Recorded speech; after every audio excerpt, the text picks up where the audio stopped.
Hello everyone, welcome to this amazing platform of defence वाला।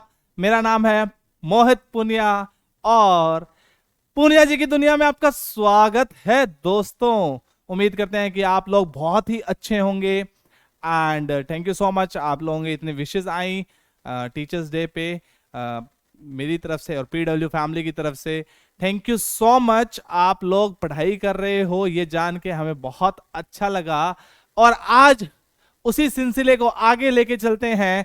कौन से सर टॉपिक आज पढ़ेंगे? लॉगरिथम एंड फंक्शंस की बात करेंगे। पिछले क्लास में हमने रिलेशन की बात की थी, रिलेशन से हमने बहुत सारे क्वेश्चन सॉल्व किए थे। आपकी जो रिलेशन फंक्शन और लॉगरिथम की शीट होगी, एक्चुअली में क्या है, मैं आपको सच बताऊं तो जब एनडीए पेपर लेता है तो फंक्शंस के जो क्वेश्चन है वो थोड़े कम रखता है, लॉगरिथम के क्वेश्चन ज्यादा आते हैं। लोग जिसे बोलते हैं, लोग क्या कहेंगे वही वाली बात है ना।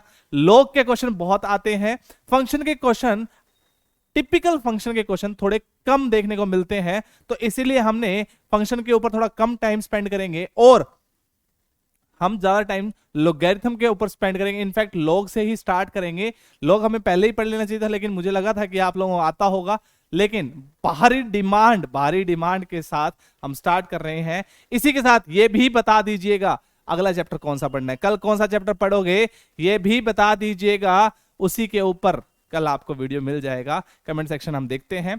और दूसरी बात, अगर आप लोगों को नोट्स डाउनलोड करने हैं, प्रैक्टिस शीट डाउनलोड करनी है, तो आप जाइए ऐप स्टोर पे जाइए, वहां पे मोबाइल फोन में, एंड्रॉइड फोन में जाइए, वहां लिखिए फिजिक्स वाला ऐप, तो आपको वहां ऐप मिलेगी। वहां ऐप डाउनलोड करिए, रजिस्टर करिए अपना मोबाइल नंबर एंड देन जैसे ही आप बैचेस सेक्शन में आओगे बेटा, सबसे ऊपर आपको, सबसे ऊपर नहीं मतलब शक्ति बैच मिलेगा आपको बैचेस सेक्शन के ऊपर। वहां शक्ति बैच में बाय नाउ का ऑप्शन है, उसके ऊपर क्लिक करिए।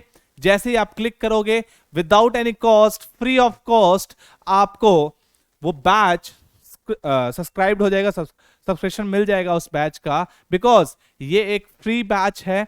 आप इसके वीडियोस यूट्यूब पे देख सकते हो, डिफेंस वाला चैनल पे। आप इसके नोट्स और अगर आपको प्रैक्टिस शीट चाहिए तो आप वहां पे जाके math section, history section, physics section, सारे सेक्शन बने हुए हैं, वहां जाके आप लोग नोट्स को डाउनलोड कर सकते हो, अपने फ्यूचर रेफरेंस के लिए रख सकते हो। ठीक है, क्योंकि रिवीजन तो करना ही पड़ेगा ना, साथ साथ रिवीजन भी करते रहिए, सही रहेगा। अगर आप वेब वर्जन यूज कर रहे हो तो फिजिक्स वाला .live पे जाके आप चेक कर सकते हो, कोई दिक्कत नहीं है। सेम प्रोसेस वहां पे भी आपको फॉलो करना पड़ेगा। तो आइए स्टार्ट करते हैं आज का चैप्टर। आज लॉगरिथम और फंक्शन की बात करेंगे, तो चलिए स्टार्ट करते हैं। लॉगरिथम से स्टार्ट करते हैं। लॉगरिथम होता क्या है समझने की कोशिश करते हैं। देखिए ध्यान से, लॉगरिथम से पहले आपको एक्सपोनेंशियल फंक्शन क्या होता है उसके बारे में पता होना चाहिए। एक्सपोनेंशियल फंक्शन देखो ध्यान से, मैंने एक फंक्शन लिखा y is equal to a to the power x, y equal to a to the power x। Function ना समझ के आप ऐसे लिख लो, मैंने कोई चीज लिखी है, ए टू द पावर x लिखा है। ठीक है, अब एक चीज सोच के देखते हैं, क्या कोई कंडीशन इनके ऊपर लगानी चाहिए नहीं लगानी चाहिए? तो a जो हमारा बेस है यहां पे, उसको हम क्या कह रहे हैं देखिएगा ध्यान से। अगर मैं a को ग्रेटर देन 0 रखता हूं, कोई फर्क नहीं पड़ेगा, कोई मतलब कि कोई डिफिकल्टी आपको फेस करनी नहीं पड़ेगी, एक बड़ा ही प्यारा सा फंक्शन बन जाएगा। लेकिन जैसे ही आप a को 1 रखते हो, a को 1 जैसे ही रखते हो, यहां पे गड़बड़ी स्टार्ट हो जाती है, क्योंकि y हमेशा फिर क्या आएगा, 1 ही आने लग जाएगा। y हमेशा क्या आएगा, 1 ही आने लग जाएगा। तो a को 1 ना लिखें तो ही भलाई है सर। क्यों सर, भलाई क्यों है? क्योंकि फिर वो कोई मतलब वाली बात थोड़ी ना है। y इक्वल टू 1 की पावर x लिखते जा रहे हो, हमेशा आंसर 1 आ रहा है, तो हम उसको एक्सपोनेंशियली कैसे इंक्रीज करेंगे, एक्सपोनेंशियल फंक्शन में कैसे उसको डाल दें, वो तो हमेशा 1 है। ठीक है सर, अगर हम a को लेस देन 0 रखते हैं तो गड़बड़ी हो जाती है। क्या गड़बड़ी हो रही है समझने की कोशिश करिए, कि अगर मैं मान लो -2.6 लिख रहा हूं तो पावर x, अब जो x है वो पॉजिटिव नेगेटिव कुछ भी हो सकता है, तो अब क्या हो रहा होगा, किसी वैल्यू पे तो ये पूरा y जो होगा वो एक पॉजिटिव फंक्शन बनता जाएगा, किसी वैल्यू पे नेगेटिव फंक्शन बनता जाएगा, तो बहुत ही बड़ा डिसकंटिन्यूअस फंक्शन बनता जाएगा।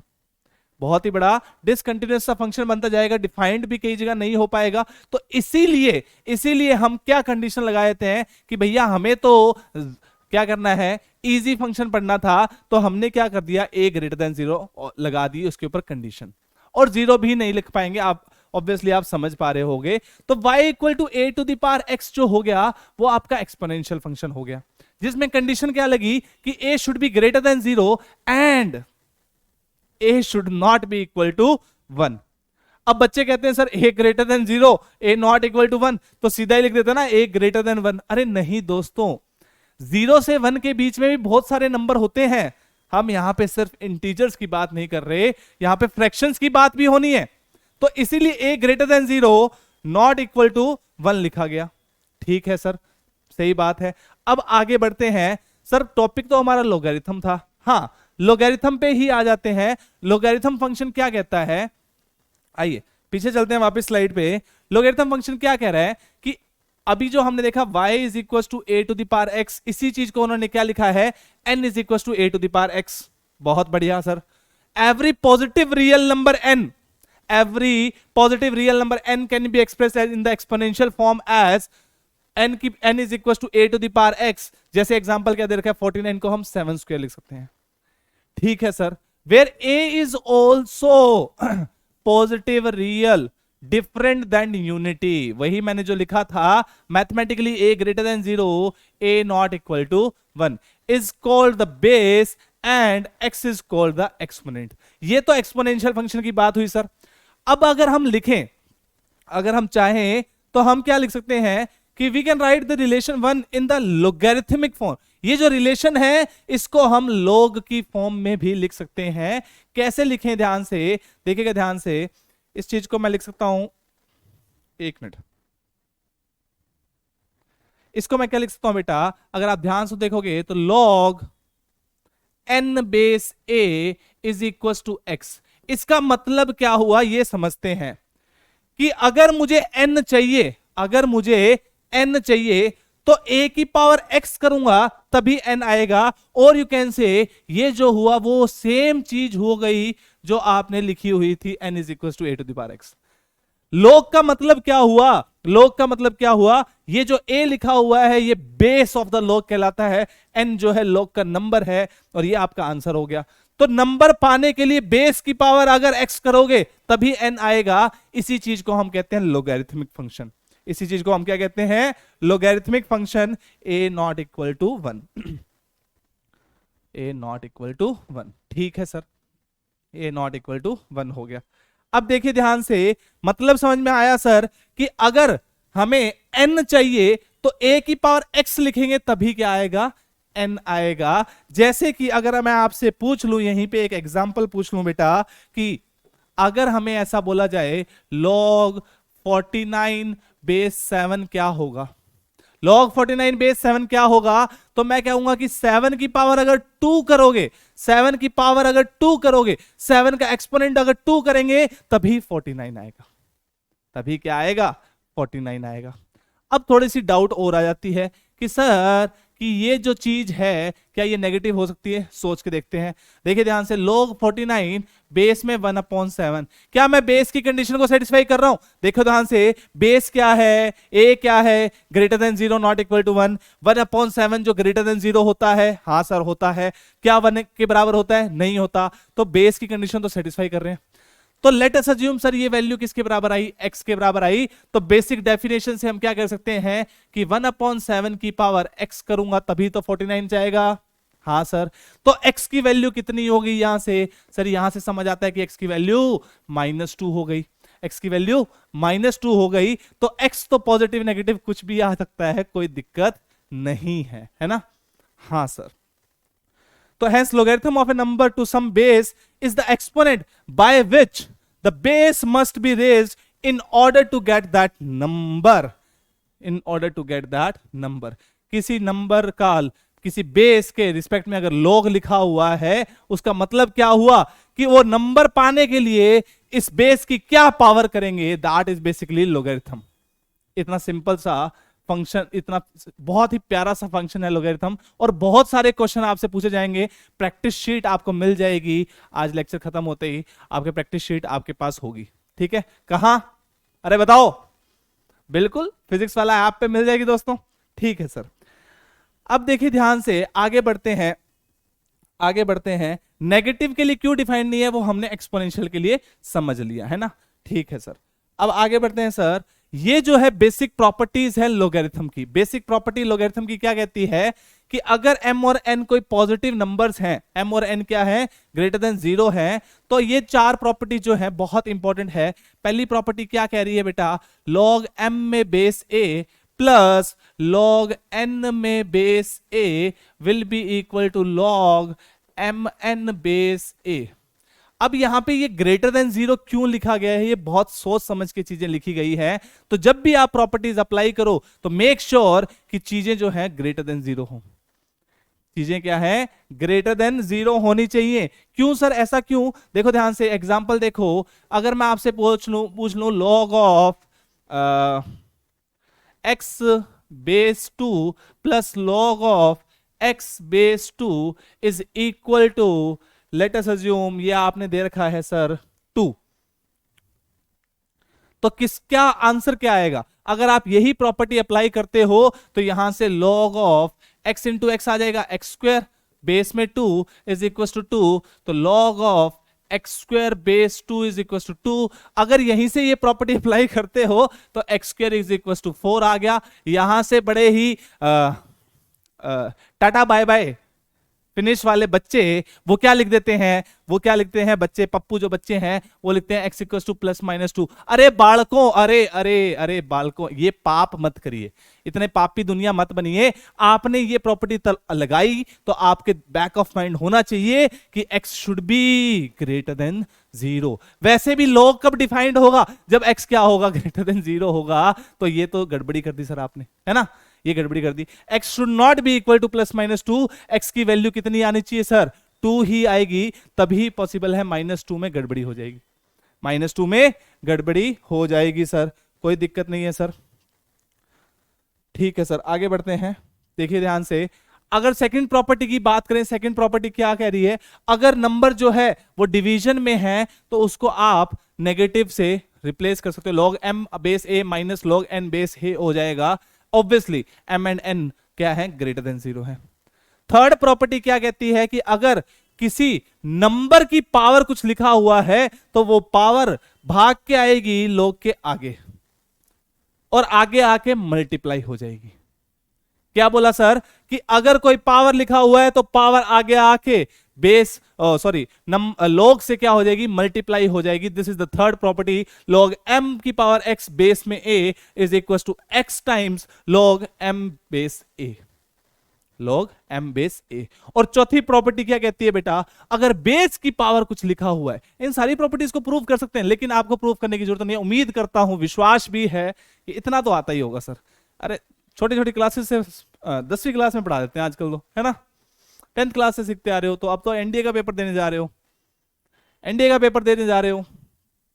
सफलता मिलेगी आपको तभी मिलेगी जब आप बेसिक चीजों को मतलब कि अच्छे से करके जाओ, और इनके ऊपर क्वेश्चन आते हैं वो सॉल्व करके जाओ, है ना। वो किसका काम है, वो हमारा काम है सॉल्व करवाना। आपका काम क्या है सर, पढ़ना, पढ़ाई कर रहे हैं। तो अगर बेस की पावर लिखा हुआ है बेटा x, a की पावर x, तो x जो होगा वो डिवीजन में आ जाएगा log के 1/x log m base a will be equal to log of m base में a की पावर x। ऑब्वियसली ये जो डेफिनेशन है log की, जहां डिफाइंड है कि a should be greater than 0 not equal to 1, वो हमेशा ट्रू होनी ही चाहिए।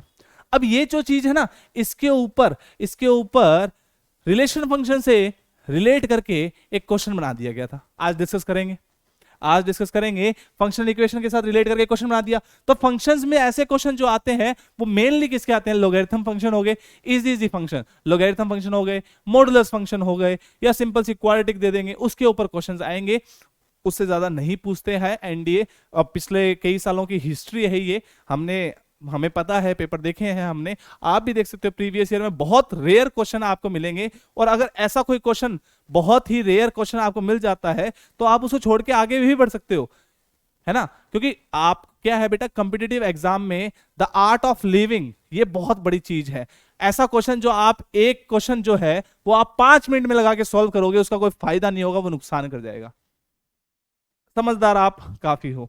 तो चलिए सर, 4 प्रॉपर्टी हमने पढ़ी कि अगर नंबर मल्टीप्लीकेशन में है तो वो एडिशन से रिप्लेस हो जाता है, अगर डिवीजन में है तो सब्ट्रैक्शन आ जाता है, अगर नंबर की पावर x है तो आगे मल्टीप्लीकेशन में आ जाएगा, और अगर बेस की पावर x है तो आगे डिवीजन में आ जाएगा। सिंपल बात सर, ठीक है सर।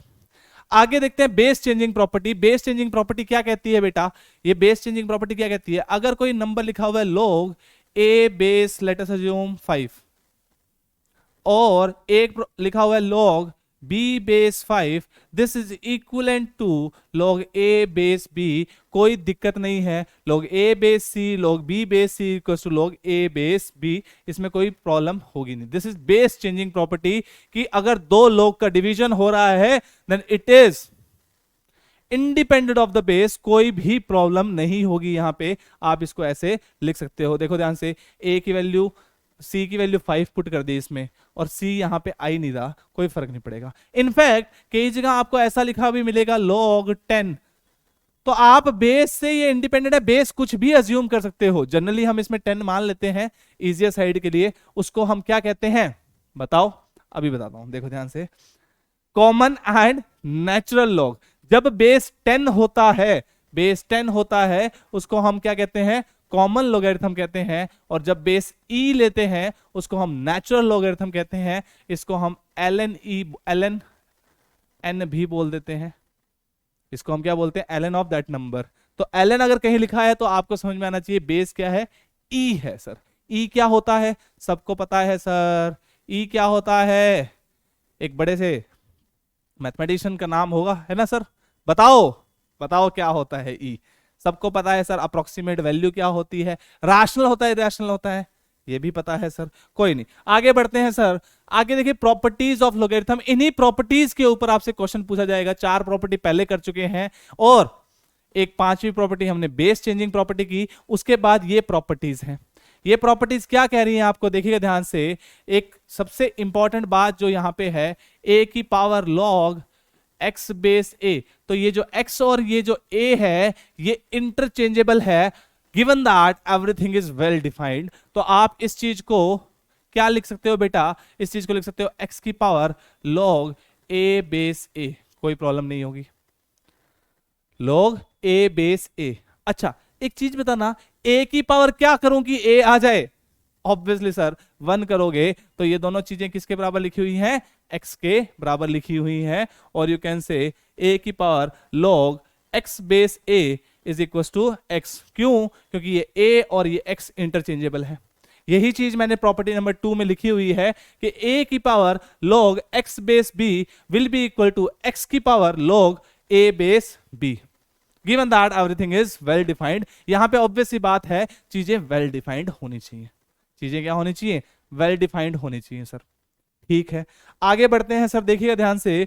थर्ड प्रॉपर्टी जो अभी मैंने आपसे पूछी, log a बेस a, ये तो बच्चों की अगर पूछ ले किसी बच्चे से जाके, छोटे से मासूम से, नन्हे मुन्ने बालक से पूछ लें कि भैया a की पावर क्या करें कि a आ जाए, ऑब्वियस सी बात है सर 1 करो आ जाएगा। तो इसका आंसर क्या आ गया 1, और यू कैन से log, अच्छा दूसरी प्रॉपर्टी, a की पावर क्या करूं कि 1 आ जाए, तो ऑब्वियस सी बात है 0, बिकॉज देखो a के ऊपर कंडीशन है, a के ऊपर कंडीशन है, इसके ऊपर कोई कंडीशन नहीं है, नंबर के ऊपर, ये जो आंसर आता है इसके ऊपर कोई कंडीशन नहीं है, इसीलिए हम क्या बोल रहे हैं, कि a की पावर 1 करेंगे तभी a आएगा, a की पावर 0 करेंगे तभी 1 आएगा।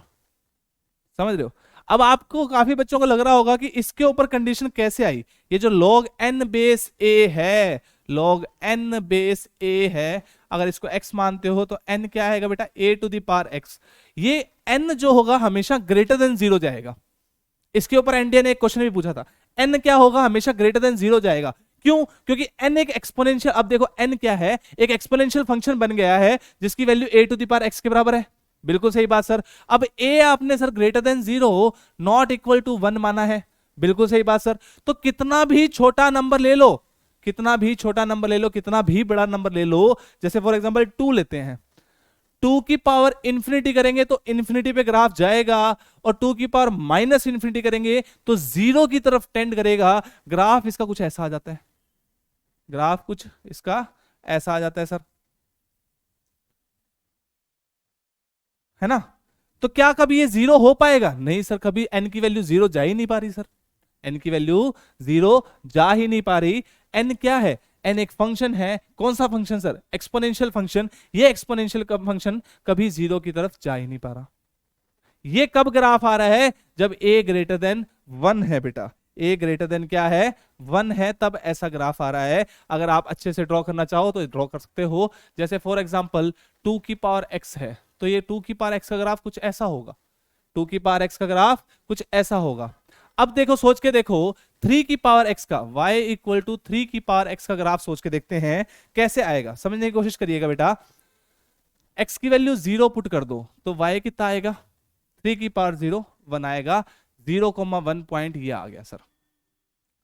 अब देखो, थ्री की पावर x की वैल्यू वन पुट करेंगे तो y कितना आ जाएगा सर? थ्री आ जाएगा। तो ऑब्वियसली जो वन पे वैल्यू आ रही होगी वो कुछ यहां पे आ रही होगी, टू पे वैल्यू जो आ रही होगी वो कुछ यहां पे आ रही होगी। तो ये ग्राफ कुछ ऐसे जा रहा होगा। सर आपने लेफ्ट हैंड साइड कैसे ड्रॉ किया? आप ये चीज समझिए। एक साइड लिख देता हूं y is equal to two की पावर x, एक साइड लिख देता हूं y इक्वल टू थ्री की पावर x। अगर आप सोचो लेफ्ट हैंड साइड में, मतलब x की वैल्यू नेगेटिव, x की वैल्यू माइनस वन पुट की, माइनस वन पुट की तो y कितना आया? 1/3, और इधर y कितना आया? 1/2, 1/2। ये वैल्यू कितनी है सर? ये है वैल्यू 0.33। ये वैल्यू कितनी है सर? ये है 0.5। कौन सी वैल्यू बड़ी हुई सर? ये वाली। कौन सा ग्राफ बड़ा हुआ? Two to the power x वाला graph. Two to the power x वाला ग्राफ ऊपर आ गया। बिल्कुल सही बात है सर, बिल्कुल सत्य वचन है सर ये तो, कि two to the power x जो है वो क्या आ जाएगा? ऊपर की साइड आ गया। तो ऐसे ग्राफ बनते जाएंगे। ये ग्राफ किसका है? Three to the power x का। Four to the power x है तो इससे इधर से नीचे, इधर से ऊपर। बिल्कुल सही बात। ये कब ग्राफ ड्रॉ कर रहे हो आप? जब आप a greater then one assume कर रहे हो। a लेस देन वन हो तब क्या होगा sir? Less than one, greater than zero. सोच के देखते हैं sir. y is equal to a to the power x, a is lying between 0 to 1, a is lying between 0 to 1। अब देखो ध्यान से, जैसे एग्जांपल लेके सॉल्व कर लिया करो। y is equal to half की पावर x, तो x की वैल्यू इंफिनिटी पुट करो। जैसे ही x की वैल्यू इंफिनिटी पुट की, मतलब यहां पे कहीं पे आ रहा है, x की वैल्यू इंफिनिटी पुट कर दी, 1/2 to the power infinity, 1 divided by एक बहुत बड़ी क्वांटिटी। हाँ जी, हाँ जी, क्या होगा? 1 डिवाइडेड बाय एक बहुत बड़ी क्वांटिटी, जीरो होगा सर? नहीं, टेंडिंग टू जीरो होगा सर, टेंडिंग टू जीरो होगा। तो वी कैन से जब x की वैल्यू इंफिनिटी तो y जो है टेंडिंग टू जीरो। x की वैल्यू जीरो, y, x की वैल्यू जीरो, y 1। x की वैल्यू माइनस इंफिनिटी, पुट करके देख लो। 1/2 की पावर माइनस इंफिनिटी आया, दैट इज 1/2 की power minus infinity, that is 2 की पावर इंफिनिटी। 2 की पावर इंफिनिटी बहुत बड़ा नंबर, जब x इंफिनिटी जा रहा है, माइनस इंफिनिटी जा रहा है तो बहुत बड़ा। तो ये ऐसा ग्राफ आ जाएगा आपके पास। ऑब्वियसली ये क्या पॉइंट हो गया? 0,1 हो गया। ये किसका ग्राफ है? y is equal to a to the power x when a lies between 0 to 1। ये ग्राफ क्यों पढ़ाया सर आपने? एक क्वेश्चन पिछली क्लास में होमवर्क में दिया था। क्या दिया था? एक्सपोनेंशियल, एक फंक्शन, एक रियल वैल्यूड फंक्शन कब जीरो नहीं होता। कौन सा फंक्शन है इनमें जो रियल कभी जीरो नहीं होता? देख लो, ये जीरो हो रहा है क्या कभी? ना तो a to the power x जब a greater than zero zero हो रहा है, और a लेस देन जीरो भी जीरो हो रहा है। मतलब कि आंसर क्या है इसका? जीरो, हमेशा जीरो से बड़ी वैल्यू आती रहेगी इसकी, जीरो से बड़ी हमेशा वैल्यू आएगी, कभी भी जीरो के बराबर भी नहीं पहुंच पाएगा। तो इसीलिए उस क्वेश्चन का आंसर क्या था? एक्सपोनेंशियल फंक्शन था। ठीक है सर, चलिए आगे बढ़ते हैं बेटा। अगर एक प्रॉपर्टी की बात करें, x बेस a, तो इसको 1/log x, a base x लिख सकते हैं। ये बेस चेंजिंग प्रॉपर्टी से इजिली आ जाएगा। आप अगर समझ पाओ तो बेस चेंजिंग प्रॉपर्टी लिखी हुई है, बस ऊपर की साइड बेस सेम कर दिया तो 1 आ गया, और कुछ नहीं किया। ठीक है सर, आगे देखिए ध्यान से। log x बेस a को हम क्या लिख सकते हैं? log x base b upon into log b base a। ऐसा कैसे सर? देखो इसको रब कर देते हैं, तो आगे समझ लिया था सर हमने। हाँ, देखो ध्यान से, क्या मैं बोल सकता हूं log x बेस b को हम log x upon log b लिख सकते हैं? हाँ सर, बेस कुछ भी हो हमें क्या फर्क पड़ेगा। मान लो बेस इन्होंने जैसे माना है, बेस को चेंज कर देते हैं। अच्छा, एक्स बेस ए है, सॉरी, ठीक है, लो एक्स बेस ए कर लेते हैं। Log of x base a will be equal to log x upon log a. बिल्कुल सही बात है सर, बिल्कुल सही बात है। इन्होंने बेस बी माना तो हम भी बी मान लेते हैं, हमारे क्या दिक्कत है। लो जी, बिल्कुल मान लिया सर।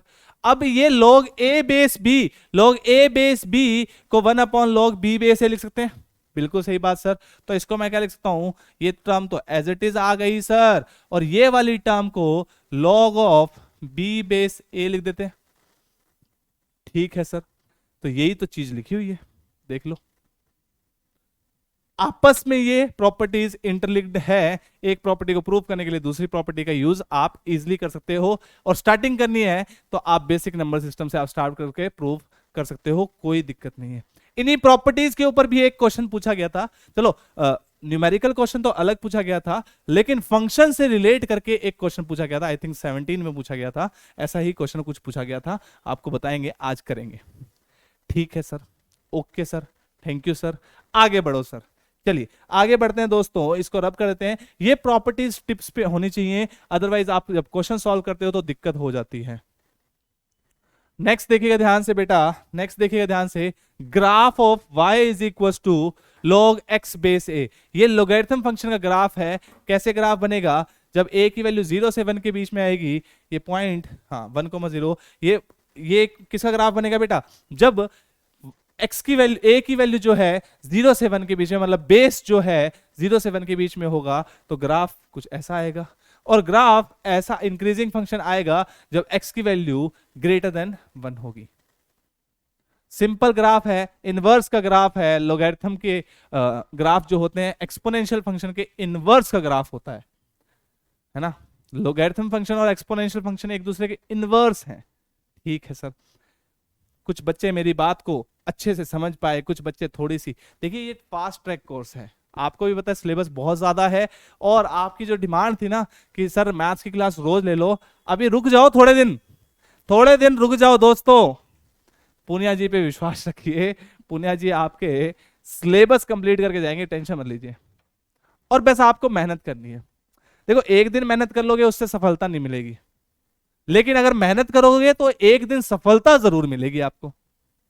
ठीक है ना, तो मेहनत जारी रखिए, सफलता जरूर आपके कदमों पे आगे अपने आप कहेंगी जी आइए, most welcome.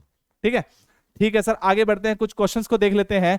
What is the value of, देखो क्वेश्चन के साथ साथ थोड़ी ट्रिक्स भी सीखिए अपने पेपर को क्रैक करने के लिए। जैसे इस क्वेश्चन में देखिए, log 7 इंटू log, देखो क्या लिखा हुआ है, log ऑफ 7, log ऑफ 7, अब लिखा हुआ है root of 7, root of 7, root of 7, ऐसी कुछ चीजें लिखी हुई है।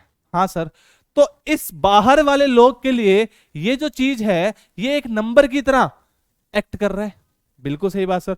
तो इस नंबर को कैसे लिखोगे, वो पहले नंबर निकालते हैं और फिर बाहर वाले लोग की प्रॉपर्टीज लग के या जैसे भी वैल्यू निकाल पाए निकालेंगे। तो सबसे पहले आप अंदर वाले लोग को कंसीडर करते हैं। अब ये देखते हैं, अब इस लोग का नंबर क्या है, लोग का नंबर है root of 7, root of 7, root of 7।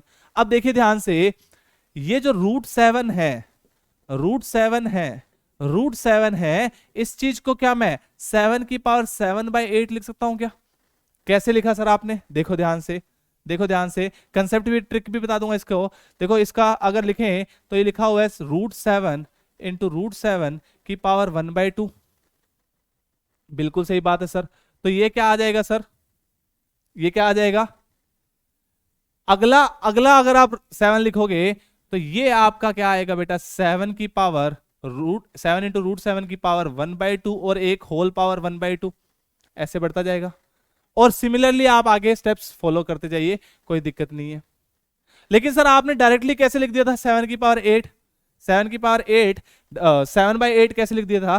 Simple सा कंसेप्ट है बेटा, देखो ध्यान से, इसको लिख सकते हो आप 2 की पावर n, 2 की पावर n माइनस 1। और n क्या रिप्रेजेंट कर रहा है, n लिख रहा है कि कितनी बार रूट है, कितनी बार रूट है, कितनी बार रूट है, 3 बार रूट लगा हुआ है, n की वैल्यू 3 पुट की, कितना आ गया 7 की power 8 minus 1 upon 8, that is 7 की पावर 7/8। ये तो 3 थे, ये तो 3 थे। कई बार क्वेश्चन ऐसा भी आ जाता है जिसमें 5 7 होंगे, 5 7 होंगे, है ना, बड़ा प्यारा सा लग रहा है, 5 7 हो गए। तो आप डायरेक्टली इसको कैलकुलेट नंबर सिस्टम से, वो सर्ड एंड इंडिसेस से सॉल्व नहीं करोगे। आप डायरेक्टली क्या लिखोगे कि ये तो 31/32 लिखा हुआ है सर जी, गुरुदेव ये 31/32 लिखा हुआ है। कैसे लिखा सर, 2 की पावर n-1 अपॉन 2 की पावर n। ठीक है सर, तो अब आपको समझ में आ गया कि ये चीज क्या लिखी हुई है, ये चीज। अच्छा चलो रब नहीं करते हैं ताकि आपको यूजफुल रहेगा। देखिए ध्यान से, इधर सॉल्व कर देते हैं, log 7, और ये जो चीज है ये क्या लिखी हुई है, ये दिख कम रहा है ये लो, कोई बात नहीं, 7 की पावर 7/8। अब देखिए ध्यान से, जो पावर जो होती है नंबर की पावर, वो आगे मल्टीप्लाई हो जाती है, तो 7/8 बाहर आ गया बेटा, और log 7/7 एज इट इज रह गया। हाँ सर, log 7/7, और 7/7 तो सर आपने क्या बोल दिया, 1 होता है, तो 7/8 आ गया। और बच्चे 7/8 को टिक करके निकल जाते हैं, अरे भैया बुड़बक, ऐसा थोड़ी ना होता है, अभी तो क्वेश्चन तो पूरा सॉल्व करो फिर टिक करना ना। हाँ, अब इसके बाद एक log 7 और लिखा है बेटा, अब log 7 और लिखा हुआ है इसके बाद, तो देखिएगा ध्यान से, इसको देखिए ध्यान से, प्रॉपर्टी लगा रहा हूं बेटा, log 7/8 है, m अपॉन n है, तो इसको log 7/7 माइनस log 8/7 लिख सकता हूं। बिल्कुल सही बात है सर। 7/7 को सर 1 लिख दीजिए, माइनस 8 को लिख दीजिए सर log 2 की पावर 3 बेस में 7 एज इट इज सर, कोई दिक्कत नहीं है। और ये आ जाएगा 1 माइनस 3 टाइम्स log 2/7। क्या कोई ऑप्शन मैच कर रहा है? 7/2 है, 2/7, 1 minus 3 times log of 2/7 is the correct answer. समझ रहे हो? ऐसे आपको क्वेश्चन प्रोसीड करना पड़ेगा, ऐसे क्वेश्चन को सॉल्व करना पड़ेगा। ठीक है, ठीक है सर, ऐसे क्वेश्चन को हम सॉल्व कर लेंगे। आगे बढ़ते हैं बेटा, नेक्स्ट क्वेश्चन देखिए ध्यान से।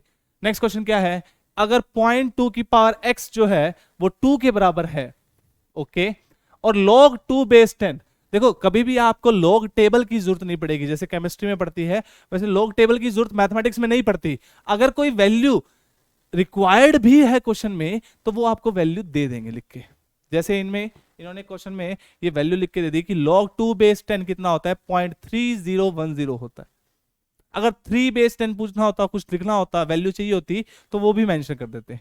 तो यहाँ पे log 2/10 की वैल्यू चाहिए, what is the value of x to the nearest 10th। ठीक है सर, देखते हैं, देखिए ध्यान से, 0.2 की power x is equal to 2, दोनों साइड log ले लिया बेटा, log एट द बेस 10 ले लिया, तो 0.2 to the power x base 10 is equal to log of 2/10। ये कैसे दिमाग में आया कि 2/10 10 के बेस पे लेना है, क्योंकि आपको 2/10 दे रखा था, log ऑफ 2/10 दे रखा था, तो ज्यादा दिमाग तो लगाना ही नहीं ना, जो क्वेश्चन में वैल्यूज दे रखी हैं वो तो यूज करो, वो यूज करो दोस्तों, उसके बाद ही क्वेश्चन सॉल्व हो पाएगा। हाँ सर, देखते हैं।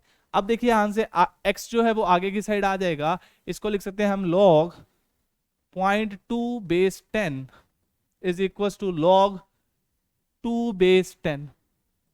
ठीक है सर, आगे देखिए, 0.2 को क्या लिख सकता हूं बेटा, 0.2 को लिख सकता हूं सर 2/10, और बेस में 10, 2/10 बेस में 10 इज इक्वल टू log 2/10। बहुत सही बात है सर, कोई कुछ कर ही नहीं रहे हो, डिवीजन कर रहे हो, सिंपल सी बात है सर। आगे देखिए, बेस चेंजिंग प्रॉपर्टी लगा दीजिए सर, यहां से x times log 2/10 minus log 10/10 आ जाएगा। हाँ सर, डिवीजन में होते हैं नंबर तो सब्ट्रैक्शन में चला जाता है, डिवीजन में था सब्ट्रैक्शन में लिख दिया, इज इक्वल टू log 2/10। अब तो सर सिंपल हो गया है, कैसे, देखो ध्यान से, ये क्या लिखा हुआ है, ये लिखा हुआ है 0.3010, ये लिखा हुआ है 1, देखो ध्यान से, x is equal to 0.3010 -1 is equal to log 0.3010। तो ये चीज आपको समझ में आ रही है कि ये जो जाएगा नेगेटिव क्वांटिटी जाएगी। नेगेटिव क्वांटिटी कितनी आ गई है, डिनोमिनेटर में चली जाएगी। पहले तो 3010 अपॉन में 0.6990 लिख दूं, 6990 लिख दें सर। 301 और 699। हाँ सर बिल्कुल सही है, हाँ बिल्कुल सही है, कोई दिक्कत नहीं है। अब देखिए ध्यान से, आप कैलकुलेशन करने मत बैठ जाना, टाइम बहुत चला जाएगा। अच्छा, ये स्टेप लिखने में आपको हार्डली 10-15 सेकंड लगेंगे। अगर आपका प्रैक्टिस अच्छी है तो आप हार्डली 10-15 सेकंड 20 सेकंड में ये क्वेश्चन ऐसे यहां तक पहुंच जाओगे। अब यहां पे आने के बाद अगर आपकी कैलकुलेशन तेज है तो कैलकुलेशन डिवाइड कर लीजिएगा, अगर तेज नहीं है तो प्लीज ऑप्शन की तरफ जाइए। ऑप्शन देखिए ध्यान से, -10 कभी आंसर हो सकता है क्या? नहीं सर, कभी नहीं होगा। ऊपर छोटी क्वांटिटी नीचे बड़ी क्वांटिटी लिखी हुई है, आंसर 1 से कम ही आएगा। 0.5, 0.2, 0.4। अब देखिए ध्यान से, ऊपर जो है 301 है, नीचे है 699। ऑब्वियस सी बात है आंसर 0.5 से कम होगा। 0.5 कब आता? जब ये इसका बिल्कुल हाफ होता, अराउंड 350 लिखा होता, तब ये हाफ आता। तो ये भी आंसर नहीं है, इससे कम आएगा। ऑब्वियस सी बात है 0.4 समथिंग आएगा सर, 0.4 समथिंग आएगा। इन्होंने 10th प्लेस तक करके दिया है, तो हमारा आंसर क्या आ जाएगा? -0.4। समझ रहे हो? डायरेक्टली आंसर लिख सकते हो आप विदाउट डिवाइडिंग, थोड़ा सा दिमाग का यूज करोगे तो आंसर आ जाएगा। तो c is the correct answer. Next question देखते हैं sir. n is equal to 2017 factorial दे रखा है, देन व्हाट? जनरली ऐसा क्वेश्चन 2017 में पूछा गया, 2017 फैक्टोरियल तो 2017 में पूछा गया था, है ना? ऐसे होते थे। जेई मेंस भी ये पैटर्न फॉलो करते थे पहले, अब तो नहीं करते हैं। पहले ये पैटर्न फॉलो होता था कि जो ईयर चल रहा है उसी के ऊपर कुछ क्वेश्चन बनाने की कोशिश करते थे। तो n is equal to 2017 factorial, then what is the value of this? देखिए ध्यान से, 1 अपॉन log, अच्छा जिसको n is equal to 2017 factorial नहीं पता, वो तो देखिएगा ध्यान से, देख लीजिए। इसका मतलब क्या होता है? 1 into 2 into 3 into 4 and so on up to multiply कहां तक करना है? 2017 तक मल्टीप्लाई करना है। 2017 तक मल्टीप्लाई करना है 1 से स्टार्ट होके, that will be 2017 factorial. Simple सी बात है। इनफैक्ट जब पीएनसी पढ़ेंगे तो आप इसको और अच्छे से समझोगे। अब इस क्वेश्चन पे आ जाते हैं, ये क्या लिखा हुआ है बेटा? देखो ध्यान से, अभी देखो डिनोमिनेटर में चीजें लिखी हुई है। पहली बात तो मुझे या तो एलसीएम लेना पड़ेगा, लेकिन एलसीएम बहुत बड़ा आएगा, मैं नहीं लेना चाहता। ठीक है, एलसीएम लेके कोई फायदा भी नहीं है क्योंकि बेस सबका अलग है सर। हाँ, तो जनरली ट्राई किया करो बेस सेम करने की। तो अगर मैं 1 अपॉन log n बेस 2 की बात करूं तो उसको मैं log 2 बेस n लिख सकता हूं, किसमें? जब अपन न्यूमरेटर पे चले जाएंगे। ठीक है sir, plus as it is इसको मैं क्या लिख दूंगा? log 3 base n plus as it is log 4 base n and so on up to log of 2017 base n। काफी बच्चों का आंसर आ भी गया है ना? साथ साथ सॉल्व करते हो ना क्वेश्चन? वीडियो पॉज करिए, क्वेश्चन सॉल्व करिए, आगे बढ़िए। ठीक है सर, ये क्या है? ये तो प्रॉपर्टी लिखी हुई है sir, log of m into n, base में a हो तो that will B log m base a plus log n base a। हाँ सर, अरे सर ये तो 2 नंबर के लिए है, यहां तो बहुत सारे लिखे हुए हैं सर। 2016 नंबर लिखे हुए हैं, कैसे करेंगे सर? 2017 तक लिखा हुआ है, कैसे करेंगे? 16 तक नहीं, 17 तक लिखा हुआ है, कैसे करेंगे? अरे बहुत सिंपल है ना। ये जो प्रॉपर्टी है ये सिर्फ 2 नंबर्स के लिए नहीं, कितने भी नंबर के लिए पॉसिबल है। आप ऐसे भी कर सकते हो, इन दोनों पे लगाया फिर इसके अगले पे लगाया, ऐसे भी जा सकते हो। In fact this property is n1 n2 n3 n4 up to कितने भी n नंबर लिखे हो सबके लिए ये ट्रू होती है, कोई दिक्कत ही नहीं है। Obviously given that everything is well defined, ये जरूरी है। तो यहां से क्या आया? इस चीज को मैं क्या लिख सकता हूं? log बेस में तो n, यहां आया 2 into 3 into 4 into 5 into and so on up to 2017। बिल्कुल सही बात है सर। और ये क्या लिखा हुआ है? ये तो सर 2017 तक के प्रोडक्ट लिखा हुआ है, that will be equal to log as it is 2017 factorial as it is, और n की वैल्यू 2017 फैक्टोरियल है, वो पुट कर दी। आंसर कितना आ गया? 0, है ना? हाँ, 1 आंसर आ जाएगा बेटा। क्या आएगा? 1 आंसर आ जाएगा। क्या आएगा? 1 आंसर आएगा या 0 आंसर आएगा? अरे 0 कैसे आ जाएगा? देखो ध्यान से, 2017 की पावर 0 करोगे तो वो 1 हो जाएगा, तो 2017 फैक्टोरियल इक्वल टू 1 आ जाएगा, गलत हो जाएगा। 2017 की पावर, 2017 फैक्टोरियल की पावर अगर 1 करोगे तभी तो आएगा। ये क्या लिखा हुआ है, ये लिखा हुआ है sir log a base a equal to 1। इतना इजी क्वेश्चन। चलिए आगे चलते हैं। ये सवाल अच्छा पूछा गया था, टाइम टेकिंग क्वेश्चन है, ऐसा क्वेश्चन आपको मैं करवा रहा हूं। ये लगातार 2 साल ऐसे ही क्वेश्चन पूछे गए थे। एक ऑप्शन होता है, आप ऑप्शंस से चेक कर लो, लेकिन ये ऑप्शन से भी कई बार आंसर सेम नहीं आता है, सही नहीं आता है। सही तो आना चाहिए, लेकिन आप वेरीफाई नहीं कर पाते, क्योंकि log 12 बेस 15 की वैल्यू आपको पता नहीं होगी, इसलिए आप वेरीफाई नहीं कर पाते। तो इस क्वेश्चन को कैसे सॉल्व करना है समझिएगा ध्यान से। x plus log of 15 1 plus 3 की power x is equal to x times log of 5 base 15 plus log of 12 base 15। ठीक है सर, ये चीज दे रखी है आपको। अब देखिए ध्यान से, सबसे पहले तो ये ट्राई करा करो कि 15 बेस दे रखा है तो सब जगह 15 बेस बन जाए। तो मैंने क्या किया, यहां तो x लिखा हुआ था, इसको मैंने लिख दिया log ऑफ 15 बेस 15 और ये x एज इट इज रह दिया। तो ये भी चीज बराबर लिखी हुई है, हाँ सर, और ये चीज भी बराबर लिखी हुई है, सेम चीज लिख दी सर, ये तो 15 के बेस में लिखी हुई थी सर, कोई दिक्कत नहीं है।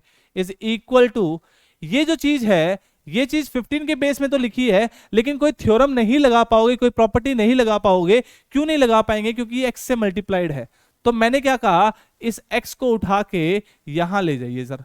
तो इसको आप लिख सकते हो log 5 की पावर x बेस में 15 प्लस log 12 बेस 15, 12 बेस 15। हाँ सर, बहुत बढ़िया सर, लाजवाब, गजब, क्या सोच है आपकी। हाँ बिल्कुल ऐसा ही है, आपकी भी सोच ऐसी होनी चाहिए। तो सर अब क्या करो आप, ये वाला x आपने क्यों छोड़ा, फिर इस x को भी तो ऊपर ले जाइए सर। ये ऊपर चला गया तो यहां पे क्या आ गया, x आ गया। अब देखो प्रॉपर्टी लगाना कितना इजी है, log m plus log n is equal to log mn। तो क्या मैं बोल सकता हूं यहां से, अगर ये प्रॉपर्टी यहां लगाए तो log ऑफ 15 की पावर x इंटू 1 प्लस 3 की पावर x बेस में क्या है 15 is equal to, right hand side क्या आया, log एज इट इज 5 की पावर x इंटू 12 बेस में 15। log mn is equal to log m plus log n। ऐसे ही आपको क्वेश्चन को सोचना है, समझना है, सॉल्व करना है। एक बार क्वेश्चन नहीं होता है, आगे बढ़ जाना है। डोंट वेस्ट योर टाइम दोस्तों, टाइम ही क्रिटिकल है यहाँ पे। एक आसान सा क्वेश्चन छोड़ा होगे एक टफ क्वेश्चन करने के चक्कर में, कई आसान क्वेश्चन छोड़ा होगे एक टफ क्वेश्चन करने के चक्कर में। ये कोई एक्स्ट्रा मार्क्स नहीं देगा आपको। ये क्वेश्चन वैसे क्वेश्चन होते हैं जो आपको, ऑब्वियस सी बात है, आसान क्वेश्चन सारे करने की कोशिश करते हैं। पहले तो सारे आसान क्वेश्चन करो, किसी में लगता है कि अरे मेरे को कंसेप्ट नहीं आता है या नहीं आता है, नहीं कर पाऊंगा, तो आप क्या करिए, आगे बढ़िए। बहुत क्वेश्चन है आपके पास, टाइम बहुत कम है। ठीक है सर, अब देखिए ध्यान से, ये दोनों चीजें बराबर है, तो यहां से मैं क्या कमेंट कर सकता हूं कि 15 की पावर x इंटू 1 प्लस 3 की power x is equal to 5 की पावर x इंटू 12। ठीक है सर, 5 की पावर x इधर आ जाएगा तो ये 3 की पावर x बचेगा, 3 की पावर x प्लस 1 प्लस 3 की power x is equal to 12। ठीक है सर, अब आप डायरेक्टली भी लिख सकते हो कि 12 क्या होता है, 3 इंटू 4 होता है। ठीक है सर, और ये 3 इंटू 1 प्लस 3 लिखा हुआ है, आप कंपेयर करके आंसर निकाल सकते हो। ऐसा कर सकते हो, कोई दिक्कत नहीं है। यहां से अगर कंपेयर करते हो तो x की वैल्यू 1 आ जाती है। देख लो ध्यान से, x की वैल्यू जैसे ही 1 पुट करेंगे तो राइट हैंड साइड तो 12 थी, लेफ्ट हैंड साइड भी 12 आ जाएगी। अगर आपको कंपेयर नहीं करना तो 3 की पावर x को आप y x z कुछ y x तो मत मानिएगा, y मान लीजिए, तो y plus 1 plus y equal to 12 आ जाएगा। एक क्वाड्रेटिक बनेगी, बहुत इजी सी, उसके फैक्टर सॉल्व कर लीजिएगा। y की वैल्यू आ जाएगी वहां से, y को वापस 3 की पावर x पुट करोगे, x 1 आ जाएगा। समझ रहे हो? तो फाइनल आंसर क्या आया, x equal to 1, C option correct है। आगे बढ़ते हैं सर, नेक्स्ट क्वेश्चन देखिएगा ध्यान से। नेक्स्ट क्वेश्चन क्या कह रहा है सर, देखो डिट्टो सेम क्वेश्चन, 2 लगातार साल ये पूछे गए थे। ये क्वेश्चन आप खुद करोगे, आप कैसे मर्जी करिए, आपको खुद करिए, गृह कार्य है आपका, कमेंट सेक्शन में बता सकते हो आप कैसा क्वेश्चन, सर क्या आंसर आया इसका। ए बी सी डी कितने गई सी, ए बी सी कितने गई सी, वो वाली बात है। ऐसे मत करिएगा अक्कड़ बक्कड़ बम्बे बो 80-90 पूरे 100, अरे सर ये आंसर आया, अरे ऐसे मत करिएगा। या फिर जय माता दी, ए बी सी डी जय माता दी, है ना, ऐसे मत करिएगा, ऐसे मत करिएगा दोस्तों। बहुत सारे लोग ऐसे करते हैं तभी तो सिलेक्शन नहीं होता। आप एनडीए का पेपर देने जा रहे हो, मजाक थोड़ा ना, कंपीट कर रहे हो लोगों से, है ना। अभी तक तो ऐसा मतलब कोविड की वजह से अभी ऐसा कोई कंपटीशन आप लोगों ने किया ही नहीं होगा, तो अच्छे से मतलब फर्स्ट टाइमर्स की बात है ये, तो अच्छे से करिए ना आप लोग। अटेम्प्ट दे रहे हो तो अच्छे से दीजिए, जितना आता है उतना अटेम्प्ट करके आइए और फोड़ के आइए पेपर को, है ना। अच्छे से अटेम्प्ट करके आइए, तभी आपका सिलेक्शन होगा दोस्तों, तभी आप आगे बढ़ोगे। चलिए तो इस क्वेश्चन को ट्राई करिएगा। नेक्स्ट क्वेश्चन पे चलते हैं बेटा। नेक्स्ट क्वेश्चन क्या कह रहा है, if log m base 8 plus log 1/6, देखो कैसे लिखोगे आप क्वेश्चन डायरेक्टली शॉर्ट फॉर्म में, m/6 अगर लिख दें log 8, तो ये 8 की पावर 2/3 लिखा हुआ है, 8 की पावर 2/3 4 होता है, m की वैल्यू इंटू 6 24। इतने स्टेप में आपको क्वेश्चन सॉल्व करना है। क्या किया है मैंने, देखो ध्यान से दोस्तों, आंसर मेरा ए आ चुका है, ठीक है 24। कैसे, ये m था, ये 1/6 था, बेस 8 देखा मैंने दोनों को मल्टीप्लाई कर दिया, log m/6 मल्टीप्लीकेशन किया, डिवीजन नहीं किया है, वो 1/6 था इसलिए m/6 आ गया, बेस में 8 इज इक्वल टू 2/3। अब बेसिक जो डेफिनेशन है वो अप्लाई कर दी, 2 की पावर 8 की पावर 2/3, 8 की पावर 2/3, पहले 8 का क्यूब रूट 2 और उसका स्क्वायर 4 हो जाएगा, तो m/6 की वैल्यू 4, m की वैल्यू 24, m की वैल्यू 24। समझ रहे हो ना, देखने में टफ लग रहा होगा क्वेश्चन, कितना इजी है, ए ऑप्शन आ गया, आंसर आ गया। अब देखिए फंक्शंस की बात करते हैं। फंक्शन को लास्ट क्लास में हमने सीखा था कि फंक्शन क्या होता है, फंक्शन की बात बेसिक डेफिनेशन क्या कहती है फंक्शन की, कि एक मशीन है। क्यों आई सर स्माइल, आपको पता है पिछला वीडियो आपने देखा है तो इसलिए आपको बताओ क्यों आई स्माइल, है ना, देखा ना, हाँ लास्ट वीडियो में मशीन जैसे नाम लेते हैं तो फिर वो याद आ जाता है कुछ। चलिए सर आगे बताइए, आगे फंक्शन की, आगे सब बढ़िया है, आप भी बताइए। देखिए ध्यान से, जनरल डेफिनेशन क्या कहती है फंक्शन की, कि ए टू बी, अगर ए और बी दो नॉन एम्प्टी सेट है तो ए टू बी एक फंक्शन डिफाइंड तभी होता है जब for each a belonging to A there exist b belonging to B.